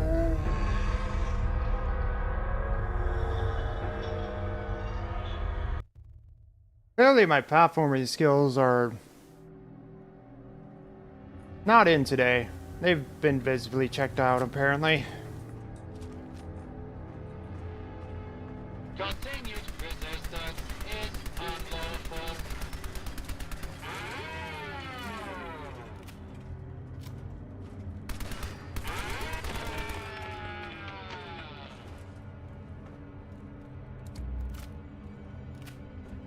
Okay. Select this again.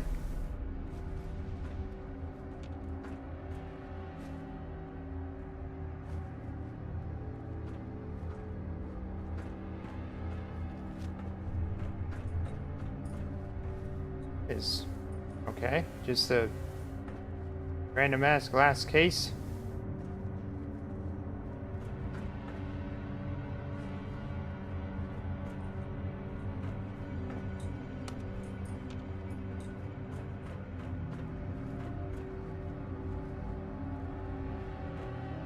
Okay, so this is basically a separate area from...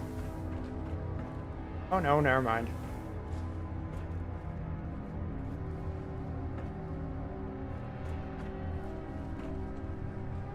Uh-huh.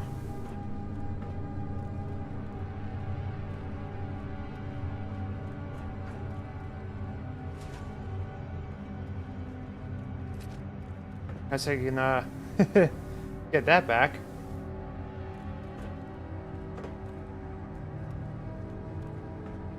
Alright.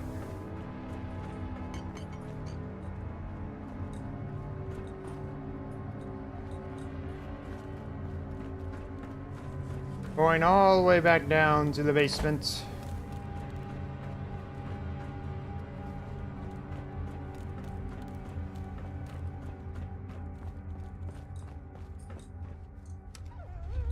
Going down. Churchill's going down. Floor. Yes? Look, it may have been a... Okay. Yes,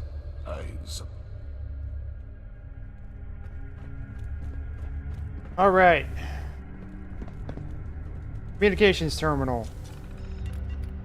Hello, Dave Simmons. Don't forget to log out once you are done for the day. Inbox. 3. Faulty postboxer. Dear Dave, the postboxer is actually 100% safe and programmed to never accidentally harm others. What you are observing is actually the machine's sophisticated learning software, which combines state-of-the-art technology with optimized systems to deliver perfect service every time. Enjoy your brand new postboxer, signed Griffin.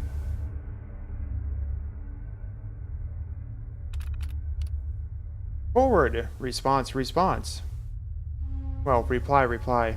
Faulty postboxer. Alexander, I'm forwarding you this correspondence I've been sharing with a rather naughty employee by the name of David. He keeps complaining about the postboxer's defensive capabilities, and since engineering has passed down their no-maintenance edicts, I'm not quite sure how to reply.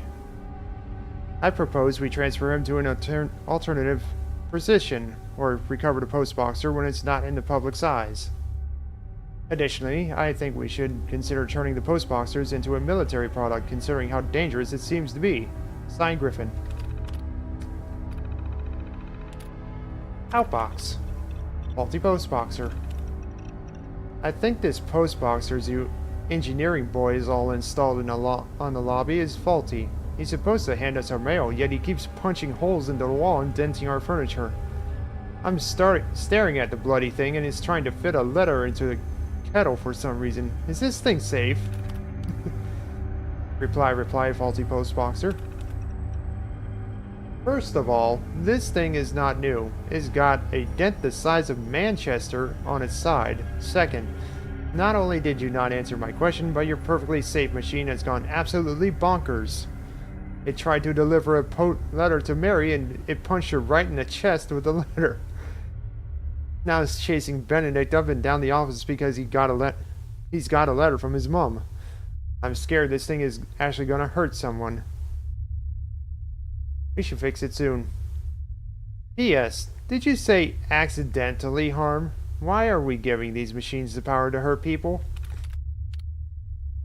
Reply, forward, reply, faulty postboxer. Hey, genius. You didn't forward the mail, you just added forward to the title and sent it to me. And by the way, if you think this is me being naughty, you have not seen the last of it. I will go over there and give you a piece of my mind myself.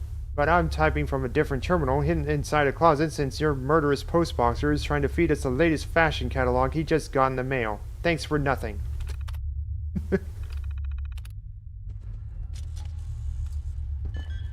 Fun in the office.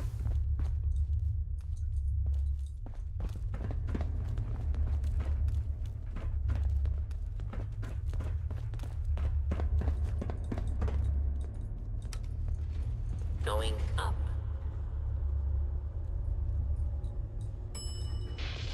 Floor. Okay.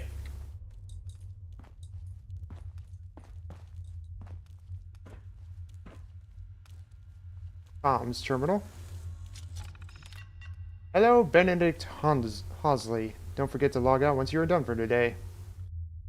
Inbox, outbox drafts. Let's try drafts. This guy's got a thing for wheels. Oh no.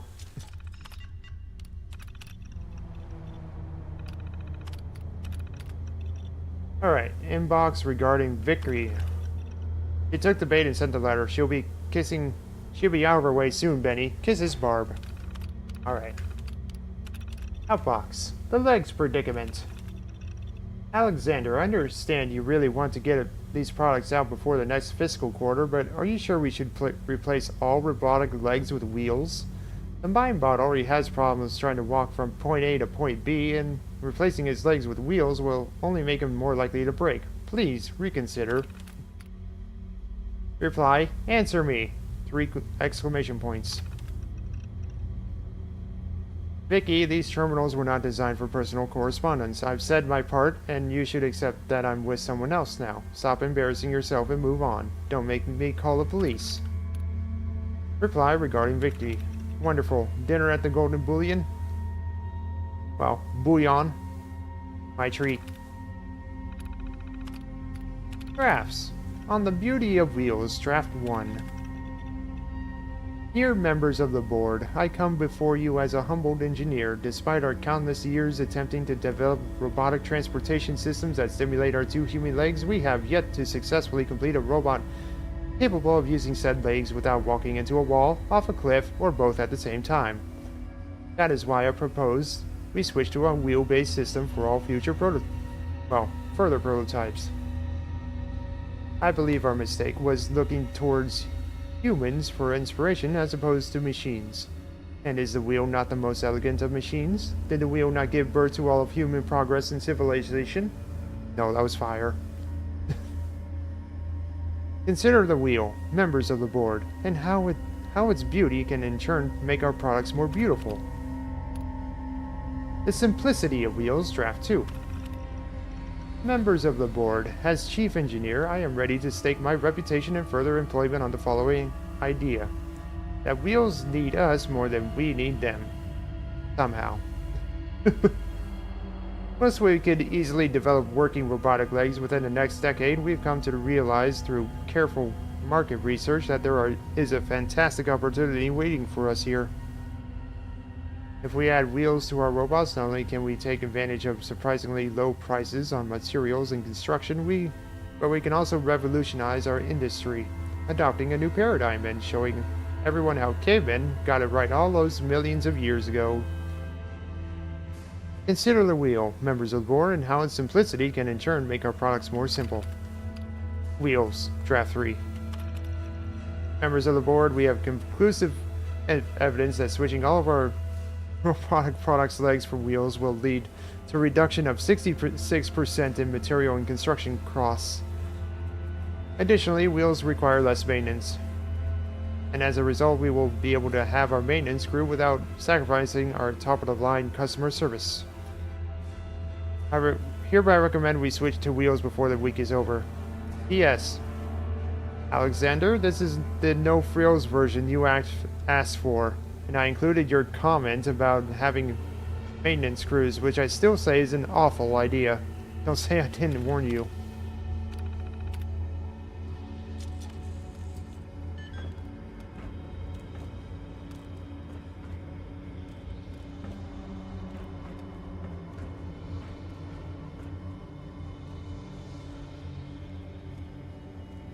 Speak up.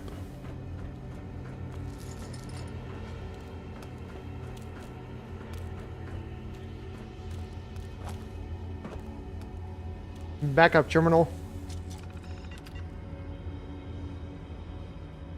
Employee deleted communications and correspondence. Backup archive.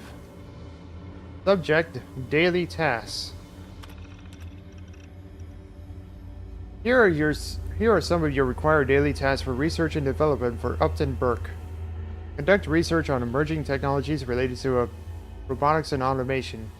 Collaborate with engineering teams to design and develop new robotic products. 3. Test and evaluate prototypes of new robotic products to ensure they meet design specifications. Analyze customer feedback and identify hello, what's up. Areas for improvement in existing products. Hello, Daenerys. Work with manufacturing teams to streamline production processes and optimize efficiency. I read aloud. Keep up to date with industry trends and market developments. Attend conferences, seminars, and training sessions to stay informed about the latest developments in the field. Build and maintain relationships with industry experts, vendors, and suppliers. Manage product timelines and budgets to ensure successful product launches. Collaborate with sales and marketing teams to develop strategies for promoting and selling robotic products. By carrying out these tasks, the research and development team can ensure the Upton Burke continues to innovate and develop high-quality robotic products that meets the needs of customers and the market. Whew, that's a mouthful.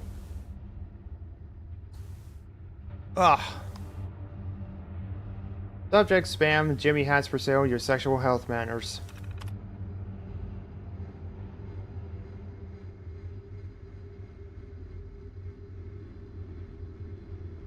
Do I want to read this?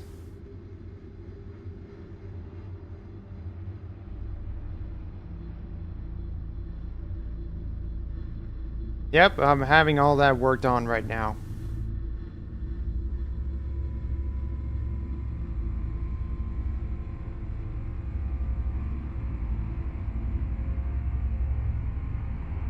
Currently, I am under 3 commissions to do all that.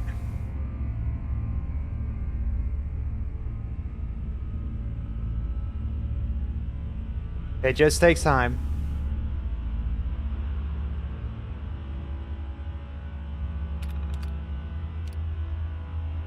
Subject, I understand your pain.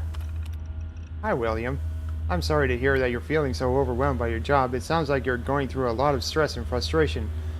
It's important to take care of your mental and emotional health and to set boundaries to protect yourself from burnout. Have you considered speaking to a therapist or a counselor? They might be able to help you work through some of these feelings and find ways to cope with the demands of your job. It's also important to remember that you are not defined by your job and that there are other aspects of your life that are just as important. Lots of love, always, Samantha.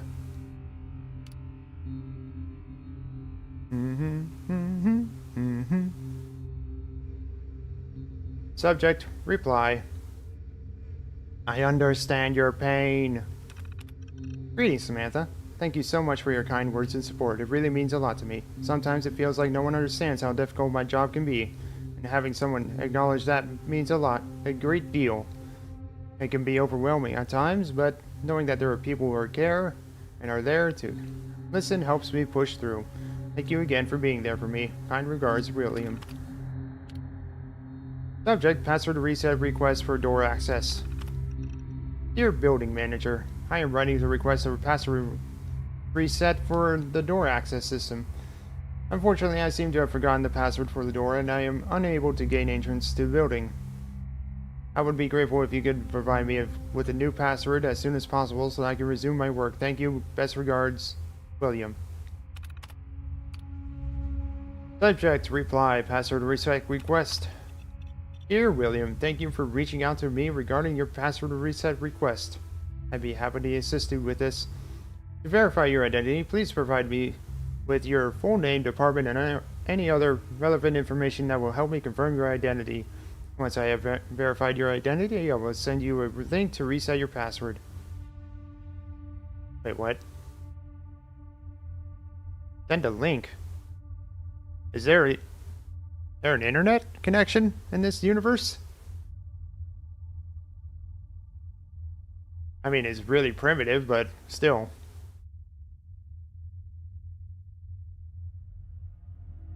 If you have any further questions or concern, please don't hesitate to reach out to me. Best regards, Building Manager. Subject, reply, password reset request. Hello again, my name is William. I work in the R&D department here at, I work in the R&D department here at, and my employee ID is 008991. Please let me know if you require further information from me. I apologize for any inconvenience caused by forgetfulness, and I appreciate your prompt attention to this matter. Thank you ever so much. Best regards, William. Subject, reply. Password reset request. Dear William, your temporary password has been reset to 0 through 9. Please change it as soon as possible. Best regards, building manager.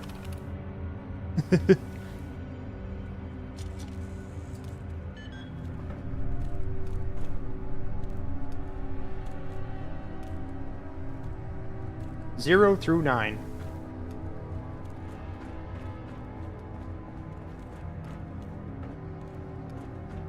Darn, I really wanted that dog bed.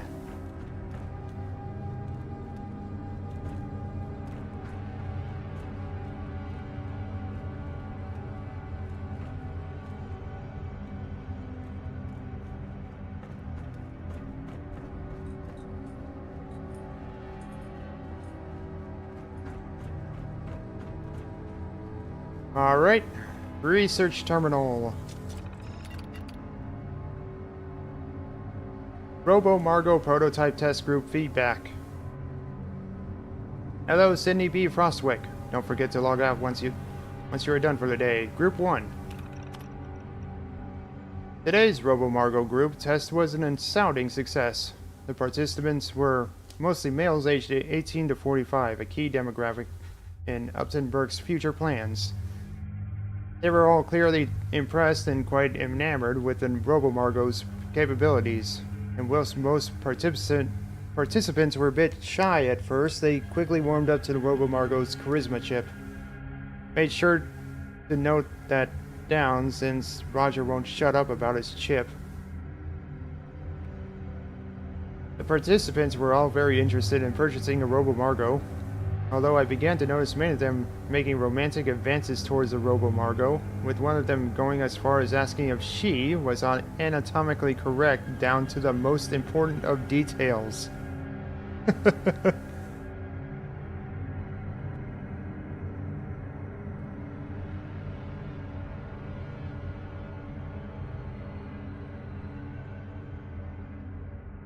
I refused to answer the question, and after winking and nudging me several times, the participant eventually ceased that line of questioning.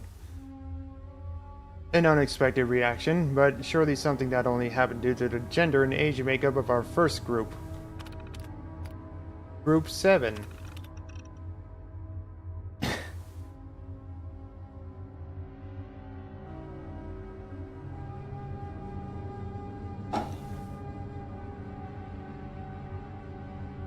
Once again, despite our best efforts, most members of this group test also devolved into suggestive comments aimed at the Robo-Margo's sexual prowess. Strangely enough, despite this group being exclusively made up of women aged 45 to 80, almost all of them were slowly won over by Robo-Margo's charisma. Congratulations once again, Roger.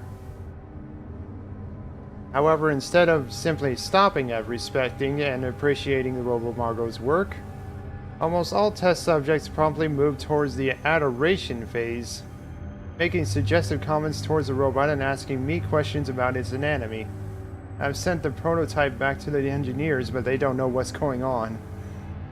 I've submitted my findings to the higher-ups. It's up to them to decide what to do with the project. We continue. Group 23. Regretfully, I return with another report of the new and improved Robo-Margo Lux's results. All participants gave the Robo-Margo Lux high marks, and her new Seductron voice has been a total success. Of course, because we spent so much money trying to sex her up, she's become absolutely rubbish at the things she's designed for. And now there's something else wrong with her. Ever since we removed Roger's charisma chip, no single group test member has made any advances towards the prototype. Against my moral quandaries, I followed the protocols set forth by the management and tried to encourage the group test participants to see the Robo-Margo Lux as a sexual prospect. But they all responded awkwardly to the suggestion, which in turn made me feel extremely awkward. I would like to once again end my weekly group test reports with a transfer request to any other prototype. Please.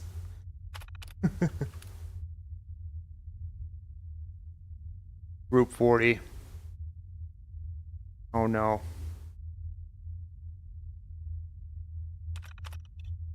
Success! We have managed to replicate the previous group test reaction to the original Robo-Margo, now stripped of all its Lux settings. But better than that, our group, which was made up of solely male participants aged 18 and 19, with special preference to those who, and I quote management here, looked like they would never touched a woman in their lives, responded perfectly to the Robo-Margo. This group test confirmed my recent suspicions that Roger's charisma chip worked too effectively, as it was emitting an imperceptible high-frequency sound that seemed to trigger most people's sexual desires, as opposed to triggering their desire to buy more Robo-Margos, as was our original intention. With this feature now disabled and with the prototype's more threatening characteristics now subtly enhanced, I'm proud to say the Robo-Margo is ready for shelves.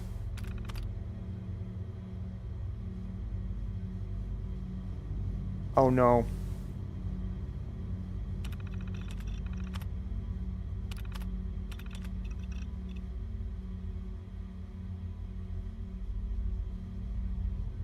Threatening characteristics. Oh no. Those nerds are all dead. The nerds are dead.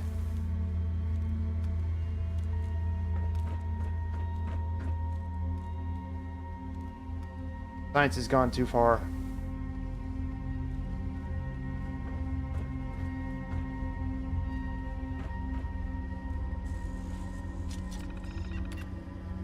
Mary Holton.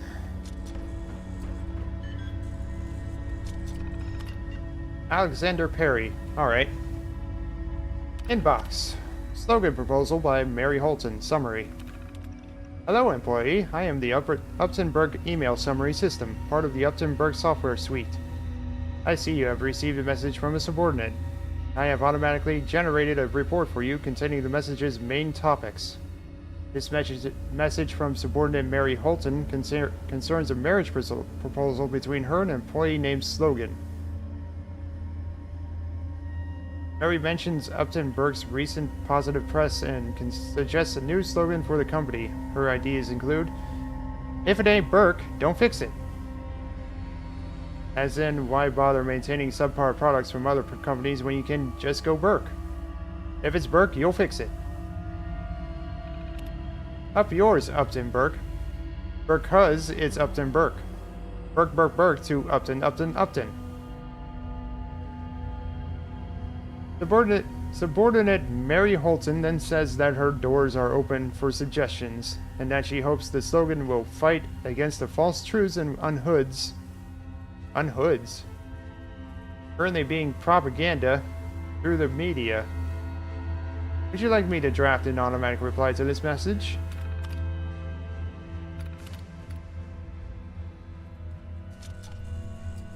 She is right there.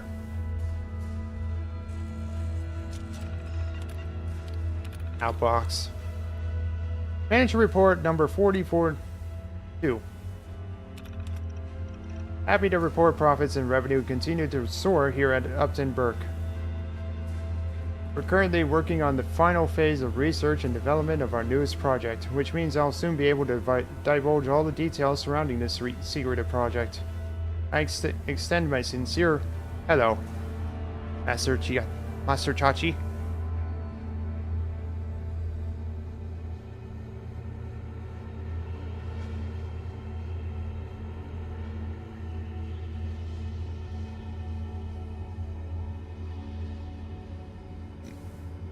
Ugh. Talking. Where was I?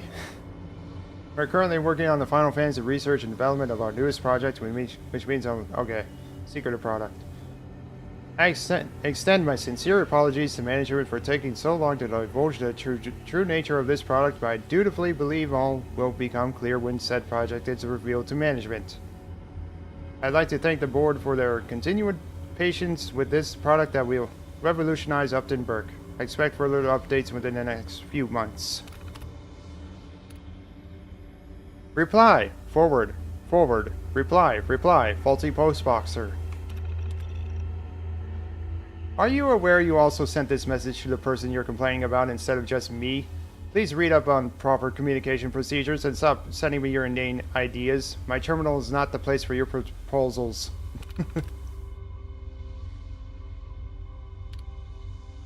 Where did that come from? Management report 443.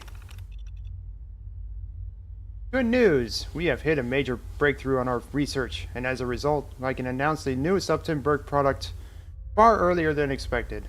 I am proud to announce the geniuses at our engineering department have been hard at work transforming the postboxer into a defensive product for military use.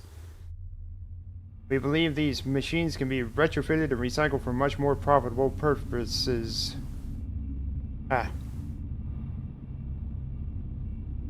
This idea has been long in development and comes directly from yours truly alongside my talented team of engineers. I am happy and more than proud to reveal this bold new step forward in the glorious Upton Burke product line. Reply, the legs predicament. I don't care, use whatever you need to convince management wheels are the better option. We are bleeding money and we need to put out a product sooner rather than later. I will not lose my job due to your incompetence. And thus, the postboxer has wheels.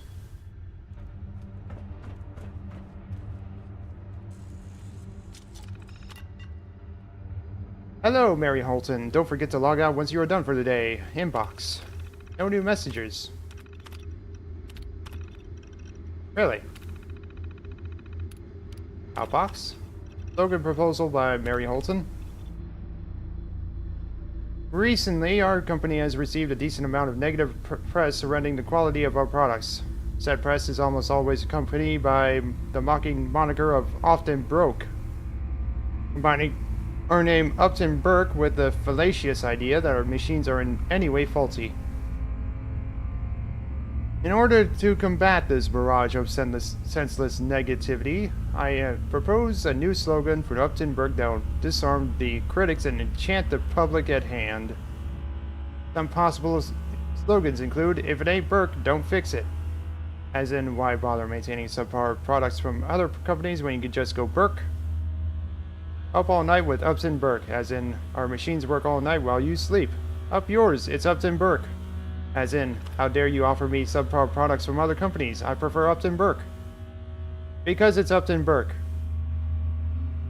As in, why Upton Burke? Because it's Upton Burke, obviously.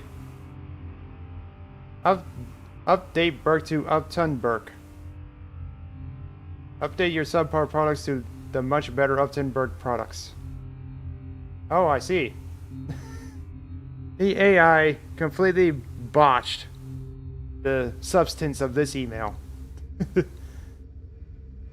I am quite open to further suggestions and hope that this project can fight back against the falsehoods and untruths, not unhoods, currently being propagated through the media.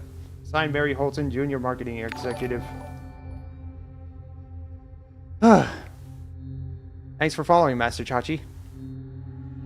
2. Ooh. One more, I think.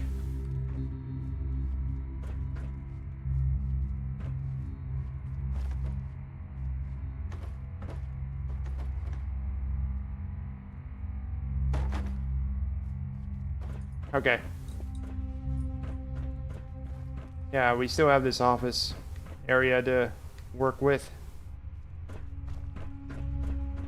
Oh no, wait. And we have the,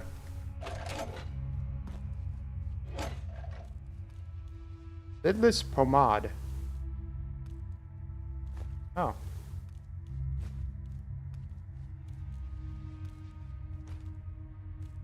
What does that contain?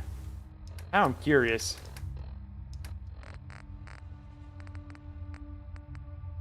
Steel and oil. Oh.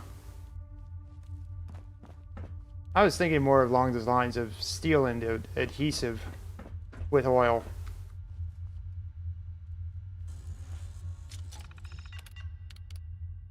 Hello, Barbara Cross. Don't forget to log out once you're done for the day. Inbox. Box? Inbox? Inbox. That bastard!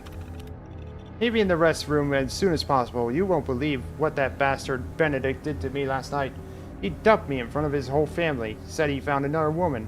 I hate that man. I'll tell you the details over tea. Signed, Vicky. Outbooks. About that postboxer. Vicky, did you see that postboxer they just put up at the lobby? Thing's causing troubles all over the place. Won't stop punching the wall.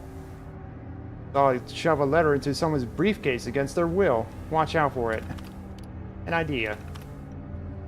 Vicky just saw the postboxer try to deliver a letter to Mary Holton for marketing only to instead punch her in the chest. I've got an idea on how we can get revenge on Benedict for what he did to you. You still have his mom's address. Oh no. Update. Vicky, our plan worked way too well. Benedict's in the hospital with minor bruises. Serves that bastard well. Clear your terminal just to be safe. Oh boy.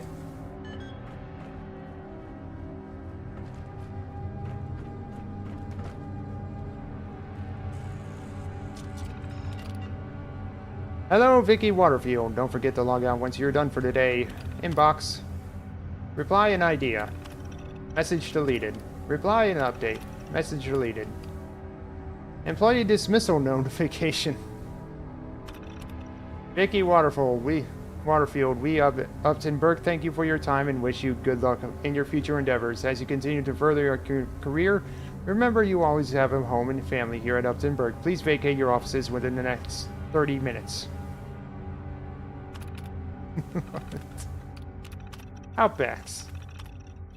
Barbara, you backstabber. HR just called me in and said someone told them about the letter. They even have proof that I deleted the emails. I know it was you because I saw you walking back with Benedict to his car. I swear to God I'm going to get you back for this.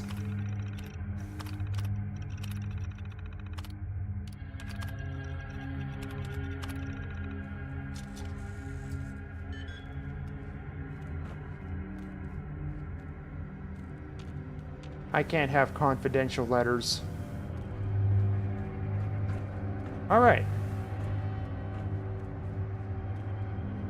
Why is this better than we can make? Turing Computing Technologies. For protection you can trust, always choose Turing. iBomb Auto Kit. Yay, iBomb Auto.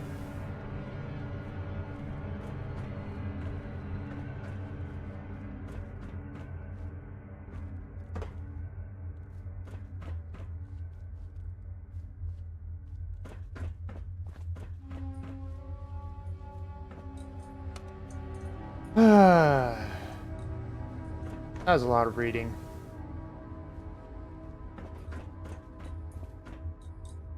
Up. Up.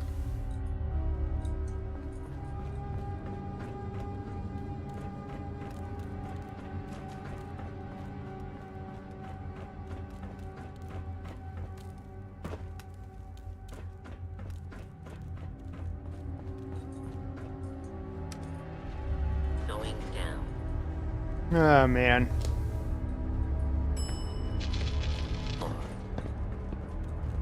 All right.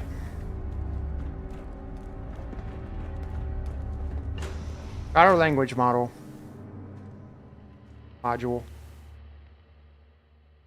Wait. Is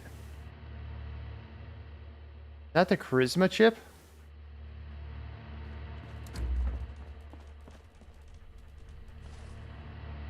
How do I get the feeling that's going to be the charisma chip?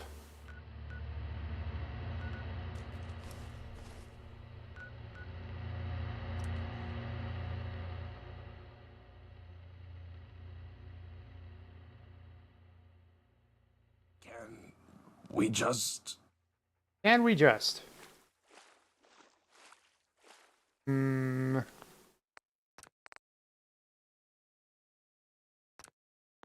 Dave, you don't have to go back if you don't want I to. cannot do that to Hans. To leave him alone like that.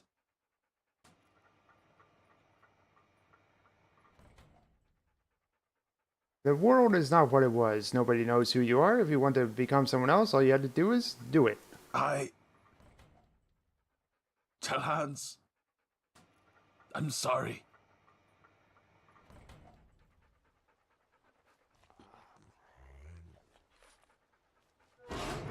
I believe this triggers a end cutscene. How did I not get Nuclear Submarine? By Seth Bentos. Ah, Sie sind zurückgekommen. Warte, wo ist Otto? Oh, Scheiße. Nein. He has not gone, yes? Where is he?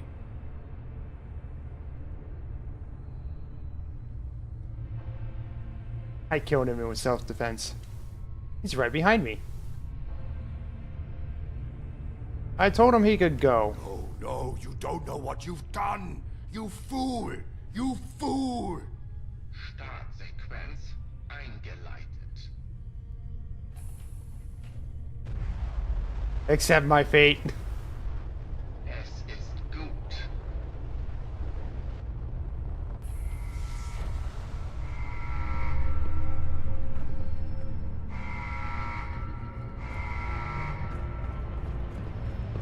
Let me have my lap.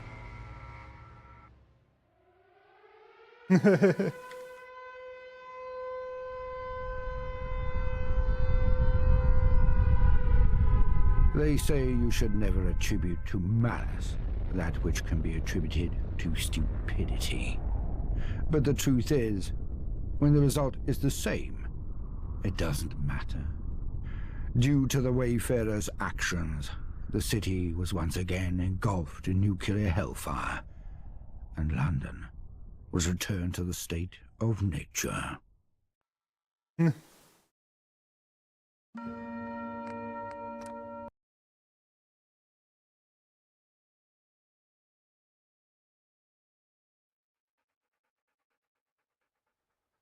I cannot do that to Hans. To leave him alone like that. It's okay. Tell me when you're ready. It's just... I was down there for so long. The idea of returning is quite daunting. Yes? Okay. Look, it may have been a long time ago.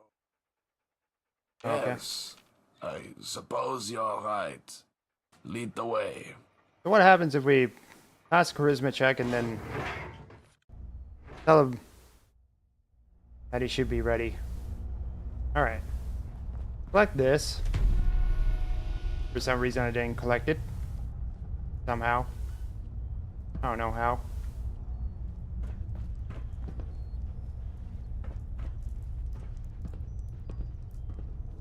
Okay.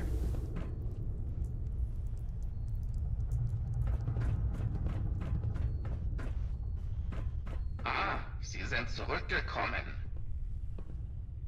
Good to see you, Otto. Danke, dass ihr zurückgekommen seid.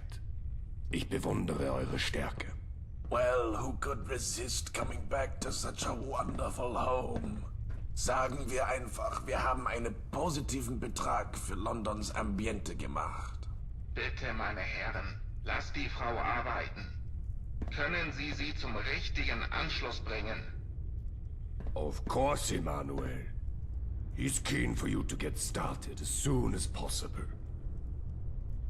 Alright.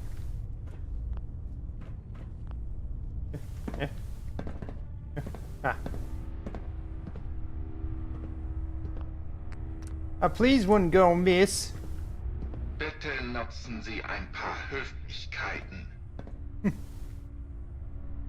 It's really far easier if you just do what he says.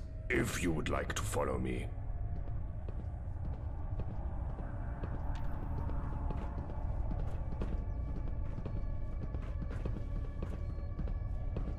It seems they toned down the ambience quite a lot.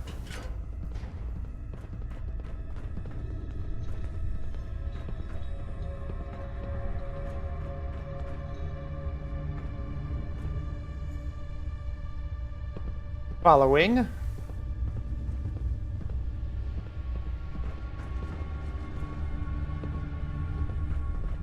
Hello, Leo.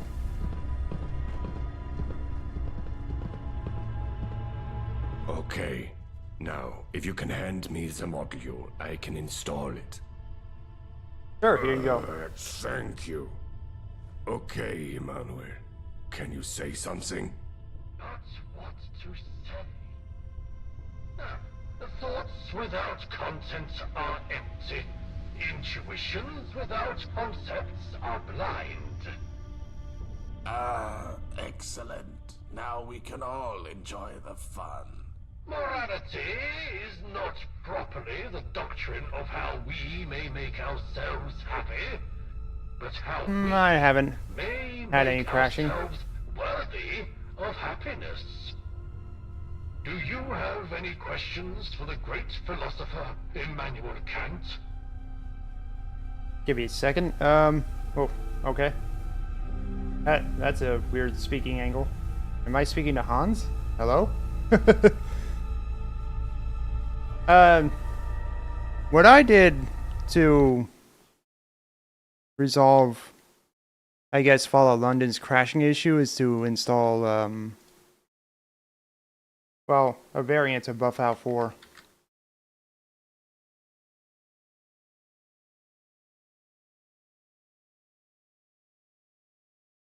Do. Okay.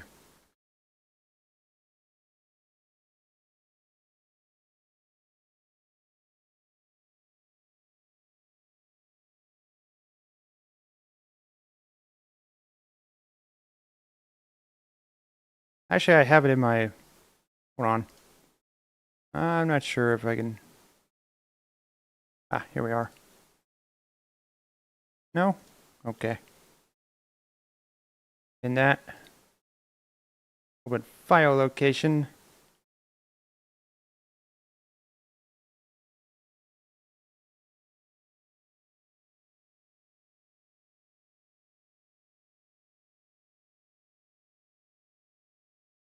It's called Excel, I believe.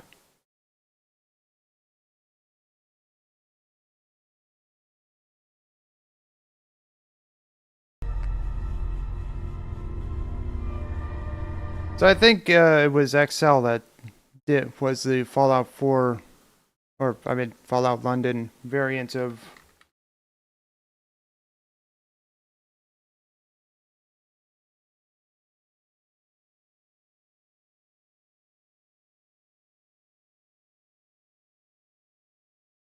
Yeah.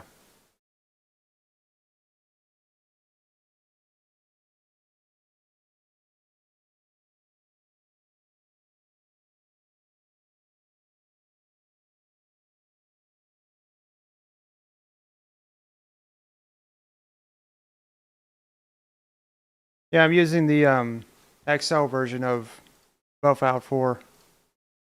So it doesn't crash as much. So, why do you think Hans and Otto are the only two crew members still alive? We mustn't forget Helmut. And Now, Helmut. please don't forget Helmut. Very simple. I noticed that in London, certain people, when exposed to just the right combination of radioactivity, were able to mutate sufficiently to extend their lifespans seemingly indefinitely. I found myself capable of replicating this effect by leaking my contemporaries' fissile matter in a controlled manner. Given their willingness to engage, I exposed the only crewmates who were worthy of participation at the meager cost of emasculating a vegetative bomb. After all, if he's going to insist on being catatonic, then no point in wasting good nuclear material, is there? Are you fucking joking? It's because of him? Otto, calm yourself. Oh no. So, what is it that you want exactly? It's all very simple. I merely wish to use my power for good. Do your duty, and let happen what may. You are secure of your own happiness, but not of happiness itself.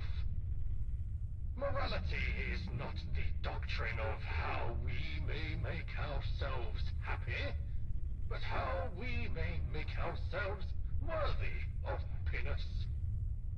Therefore, I am obligated to carry out my sacred duty. I see. And what is your sacred duty? Well, I am a thermonuclear device. My duty is self-evident, is it not?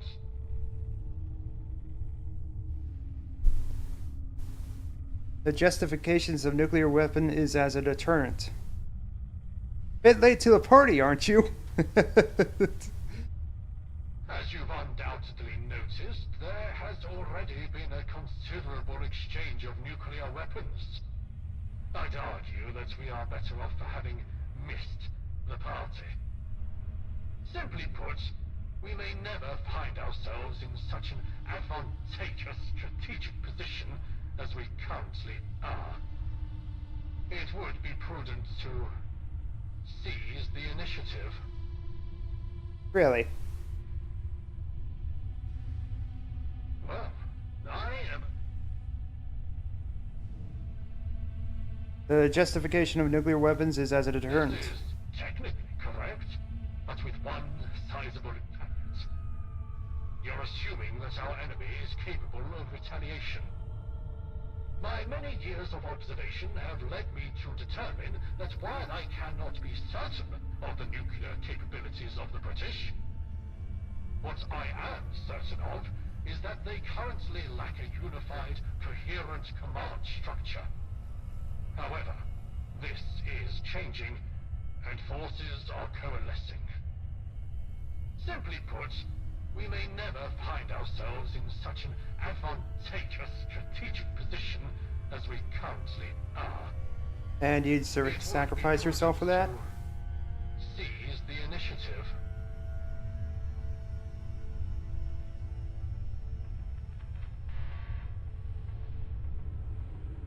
What? I was wondering if you could help me with a logic puzzle someone gave to me. I was reading your biography. It claimed that you went on a walk around Königsberg.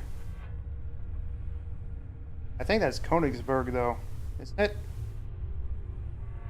When was the last time you did it?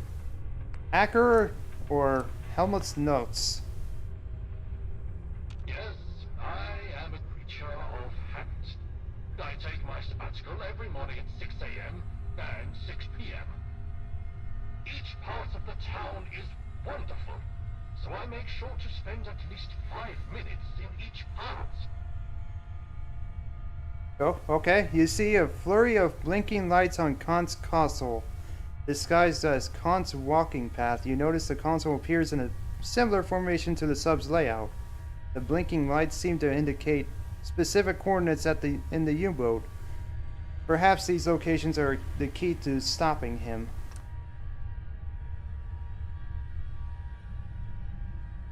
What the heck? First blinking, what? So you say you're a philosopher. What does that mean exactly? Question life's most fundamental questions is to be a philosopher. So, on a certain level, to live is to be a philosopher, is it not? Of course it is. Uh-huh. I was wondering if I could ask you... Of course. Gott im Himmel. Golden Himmel. What is the fundamental basis of morality? Treat humanity, whether in your own person or in that of any other, in every case as an end with all, never as means only.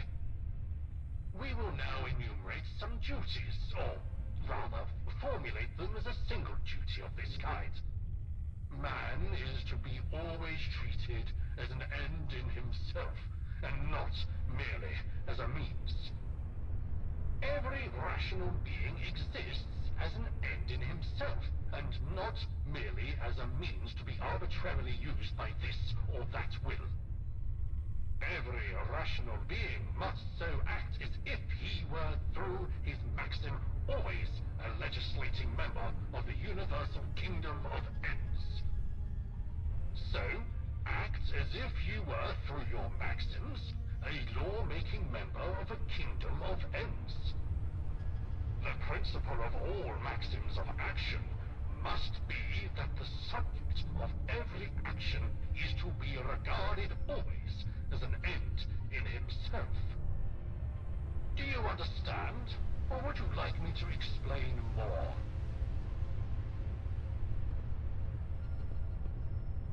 No, please elaborate. The categorical imperative is the essential principle of my ethical philosophy. It states that we should always act Where in am I? such a way that we treat humanity, whether in our own person or in the person of another, always as an end and Why never was I staring? merely as a means. To understand this principle, we must first understand the nature of rational beings.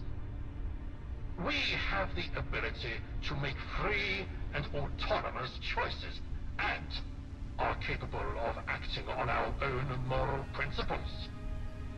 Because of this, we possess inherent worth and dignity, and must be treated as ends in ourselves. Treating someone merely as a means to an end, on the other hand, is to use them as a tool or object, and is a violation of their inherent dignity. The categorical imperative is a universal and objective ethical principle that applies to all rational beings, regardless of personal preferences or subjective desires. It is a principle that is rooted in reason, and is therefore applicable to all rational beings. By acting in accordance with this principle, we can ensure that we treat others with the respect and dignity they deserve, and that we act in a morally responsible manner. I think I know where you're going with this. Huh. Freaking Hans. I'm talking to Hans, but I'm speaking to Kants. But of course, Gott im Himmel. Tell me about the nature of beauty. beauty is a form of judgment that is based on a certain subjective feeling of pleasure. When we say that something is beautiful, we are not making a claim about its objective properties. Rather, we are expressing our own personal response to that object. At the same time, however, beauty is not a matter of arbitrary or subjective taste. It is a form of judgment that is based on certain universal principles of aesthetic experience. These principles are rooted in our shared humanity and our common capacity for reason. One of the key principles of beauty is the concept of purposiveness without purpose. The hell? When we experience something as beautiful, we perceive it as if it were designed for a particular purpose, even though we know that it has no practical function. This creates a feeling of harmony and... Okay. I understand all these English words, but not in this context. satisfaction in us, as if we have discovered a hidden order or purpose in the world. Another key principle of beauty is the concept of disinterested pleasure. Apathy? When we experience something as beautiful, we are not seeking any personal gain or benefit from that object. Nihilism? Rather, we are simply experiencing a pure and unselfish feeling of pleasure. This means that beauty is not a matter of personal preference or opinion. Rather, it is a form of judgment that is rooted in our shared human experience and our common capacity for reason. It is a way of experiencing the world that transcends our individual desire. I also feel like this is straight from the books, rather than from the artist himself And interests and or connects author. us to something larger and more universal. Do you understand? Or would you like me to explain more?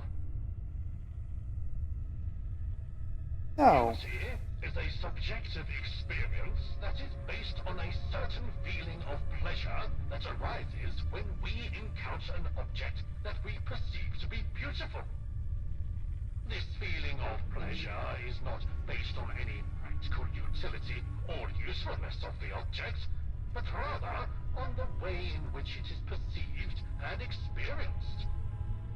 However, the experience of beauty is not entirely subjective, as there are certain universal principles of aesthetic experience that are rooted in our shared humanity and our common capacity for reason. For instance, we perceive something as beautiful when it exhibits a certain harmony or order, as if it were designed for a particular purpose or function, even though we know that it has no practical function. Another important aspect of the experience of beauty is the concept of disinterested pleasure. I'm just looking around me, and most of my stuff around this room is based on function rather than beauty. I live a very Spartan lifestyle. I don't keep things around for beauty. When we perceive something as beautiful, we are not seeking any personal gain or benefit from it. Rather, we experience a pure and unselfish feeling of pleasure that is not based on our own interests or desires. This is important because it allows us to connect with something larger and more universal than ourselves. The experience of beauty transcends our individual preferences and desires, and allows us to appreciate something for its own sake, rather than what it can do for us. Therefore, the experience of beauty is both subjective and objective, personal and universal. It is a form of judgment that is based.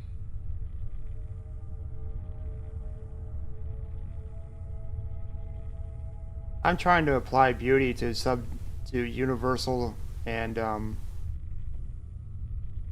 our own individual feelings, but that is also rooted in certain universal principles of aesthetic experience that are based use universal objectivity and universal subjectivity. How do you do that? on our common humanity and our capacity for reason. The universe is basically based on mathematical principles rather than beauty.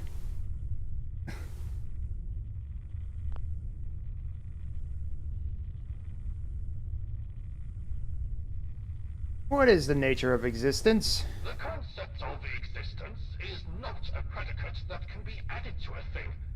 When we say that something exists, we are not adding anything to our concept of that thing. Rather, we are affirming that the thing in question corresponds to a certain objective reality outside of our minds. Existence, therefore, is not a property of things in the same way that color or shape is. Rather, it is a condition of the possibility of the application of these properties to things. In other words, we can only ascribe properties to things if we assume that they exist in the first place. This means that existence is not something that can be proven or demonstrated through reason alone. I see the monitors in front of me. I think they exist.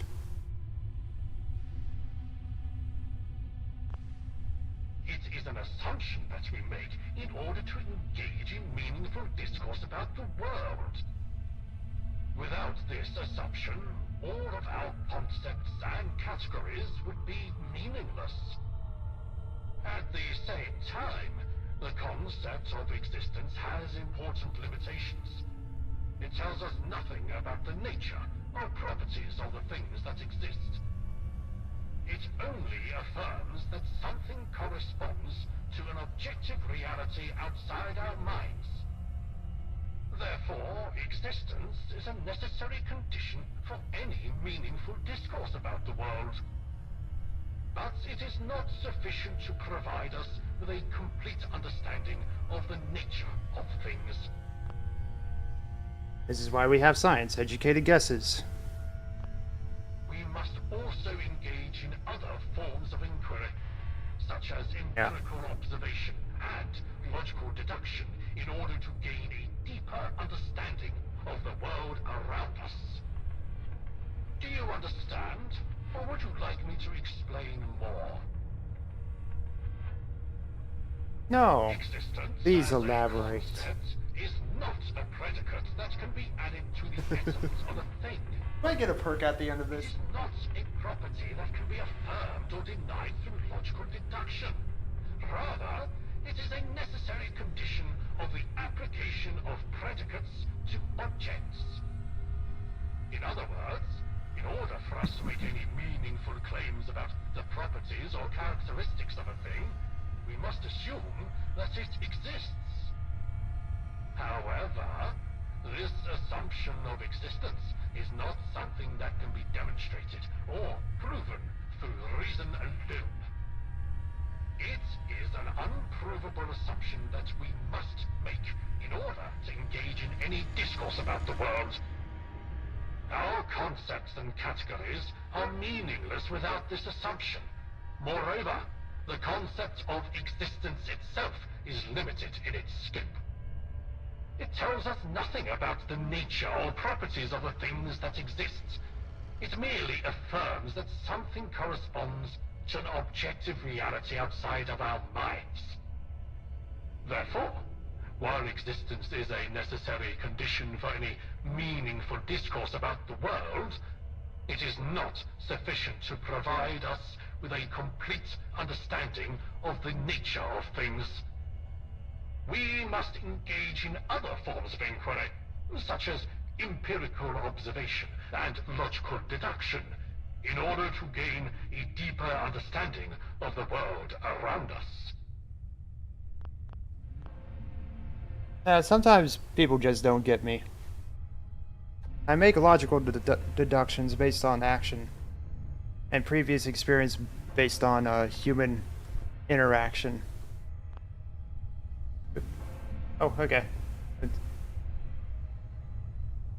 Rational beings necessarily Hi, Hans. conceive of their own existence as being ordered under the highest and all-comprehensive condition of their possible existence as their ultimate end. Thus, as being members of a possible kingdom of ends. Morality consists then in the reference of all action to the legislation that is possible only in a kingdom of ends. This legislation must be capable of being adopted by every rational being as his own will, and therefore as serving to establish a system of universal laws. This kingdom of ends is a systematic union of different rational beings through common laws. The moral law is the source of these laws, and hence also of the whole kingdom of ends. You do something bad, you get arrested. Hence the systematic union of rational beings through the moral law is the highest condition for the ultimate end of humanity, which is the highest good. The kingdom of ends is the highest good, in which alone the complete sum of bonum of humanity can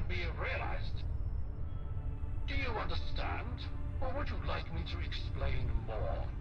No. Please elaborate. The idea that morality consists in the reference of all our actions to a particular kind of legislation or law is a fundamental principle of my ethical theory. I argue that rational beings who possess a unique capacity for self-determination and reason conceive of their existence as being ordered under certain conditions that represent their ultimate end or purpose. This ultimate end is best realized in a kingdom of ends, which is a systematic union of different rational beings through common laws. These laws are based on the moral law, which I view as the foundation of all ethical principles. By living in accordance with the moral law and the laws that derive from it, rational beings can create a system of morality that is grounded in reason and serves the ultimate end of humanity. This ultimate end is what I call the highest good, and it can only be achieved by living in a kingdom of ends where all rational beings are united under the moral law. Therefore, it can be said that morality consists in the reference of all our actions to the laws that govern the kingdom of ends. And that this system of laws is based on the moral law, which is the source of all ethical principles. Okay. That's enough for me to made. Knowledge without reflection is a superficial pursuit. Sometimes I forget the limitations of mortality. Let me know when you have rested sufficiently, and we will resume this rudimentary learning. Oh. I get nothing for... Alright, so, hacker. Yes, logic is my speciality. Let me see it. Interesting. This is a three-dimensional computational array. I'm actually quite familiar with these, as elements of my core programming are structured in a similar fashion. I'm not sure if I can determine the end result. I'll try executing it. Just give me a moment. Pop. You did it? I scarcely believed such a thing was possible. He's gone. He's gone and we are free. We cannot really offer you anything. After all, we've been trapped here for so long. But all we have is yours. All I want to get is to get off this fucking submarine. Amen. Thank you for everything. Here is my service weapon. It's an antique at this stage, but maybe it'll help. I'm afraid that we cannot offer you more. You keep it, the world out there is dangerous, but much appreciated. There we go, Hans's flamethrower. Yeah, about what I expected. Once again, thank you. Yay, I got a flamethrower. I got a flamethrower. Flamethrower. So wait, did he try to visualize a, Tesseract? That... what happened? Anyways.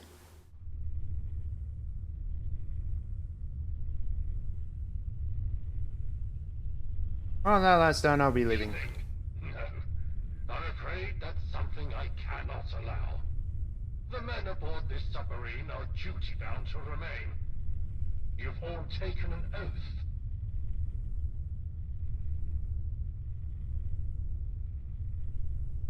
What oath? This submarine is in the stewardship of the German government, namely, its esteemed navy. The oath is taken by all mariners of the esteemed navy of the German people. given that all aboard this ship are mariners, and you are aboard this ship, you are not exempt from such a pledge. Uh-huh. Yes, I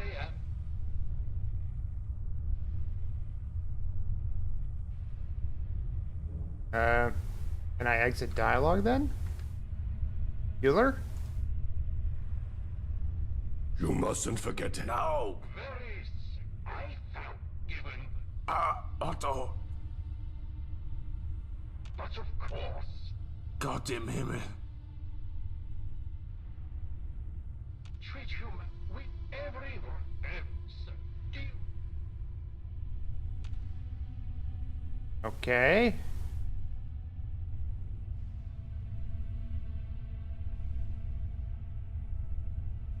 Leaving? No. The Earth is taken by all mariners, given that it's all morality. I can't exit dialogue?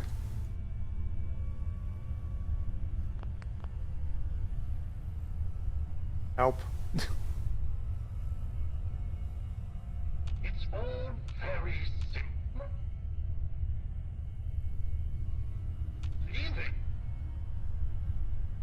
That won't be possible, but I welcome you to try. Oh, finally. Oh. That was the exit option. Okay.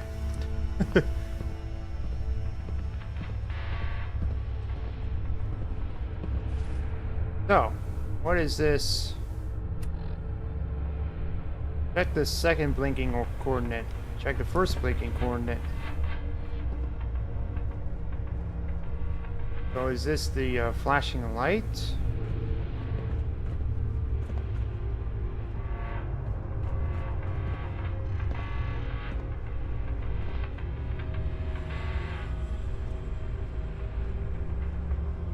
Huh. Flamethrower tanks.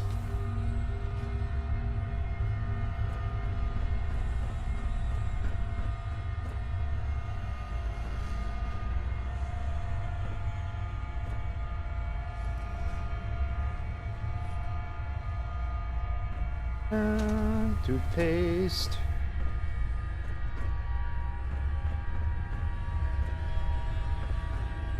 Where's... Oh, okay. Second blinking coordinate.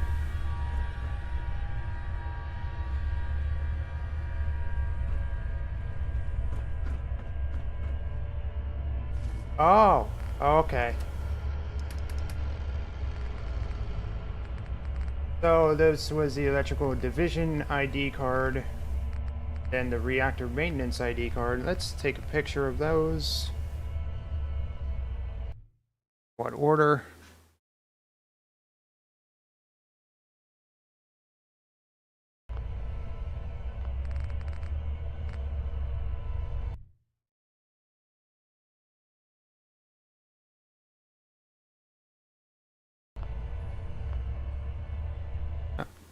Two. Save.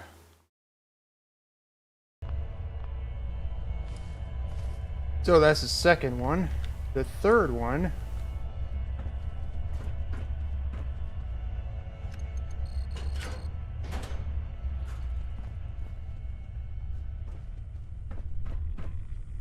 Over there. Reactor control ID.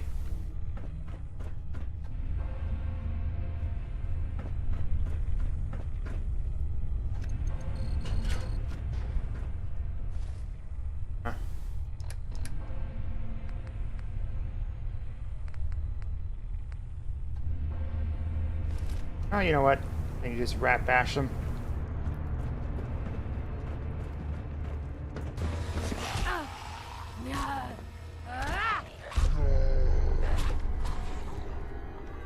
No.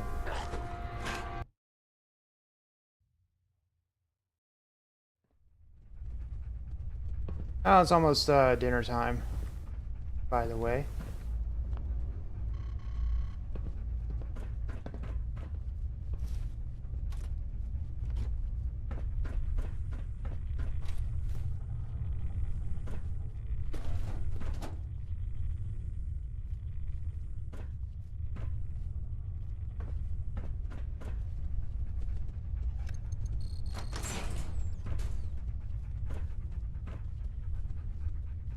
Wait, what's this? I want to know.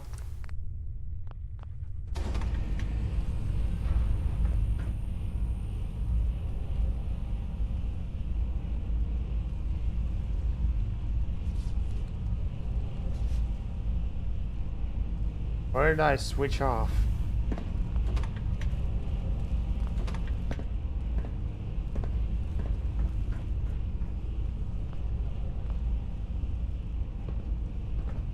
Alright.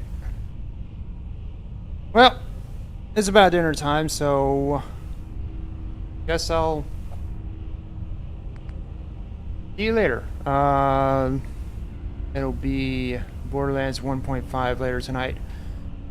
Got my ramen done with the soup stock, so I'll have that for this week. Yay.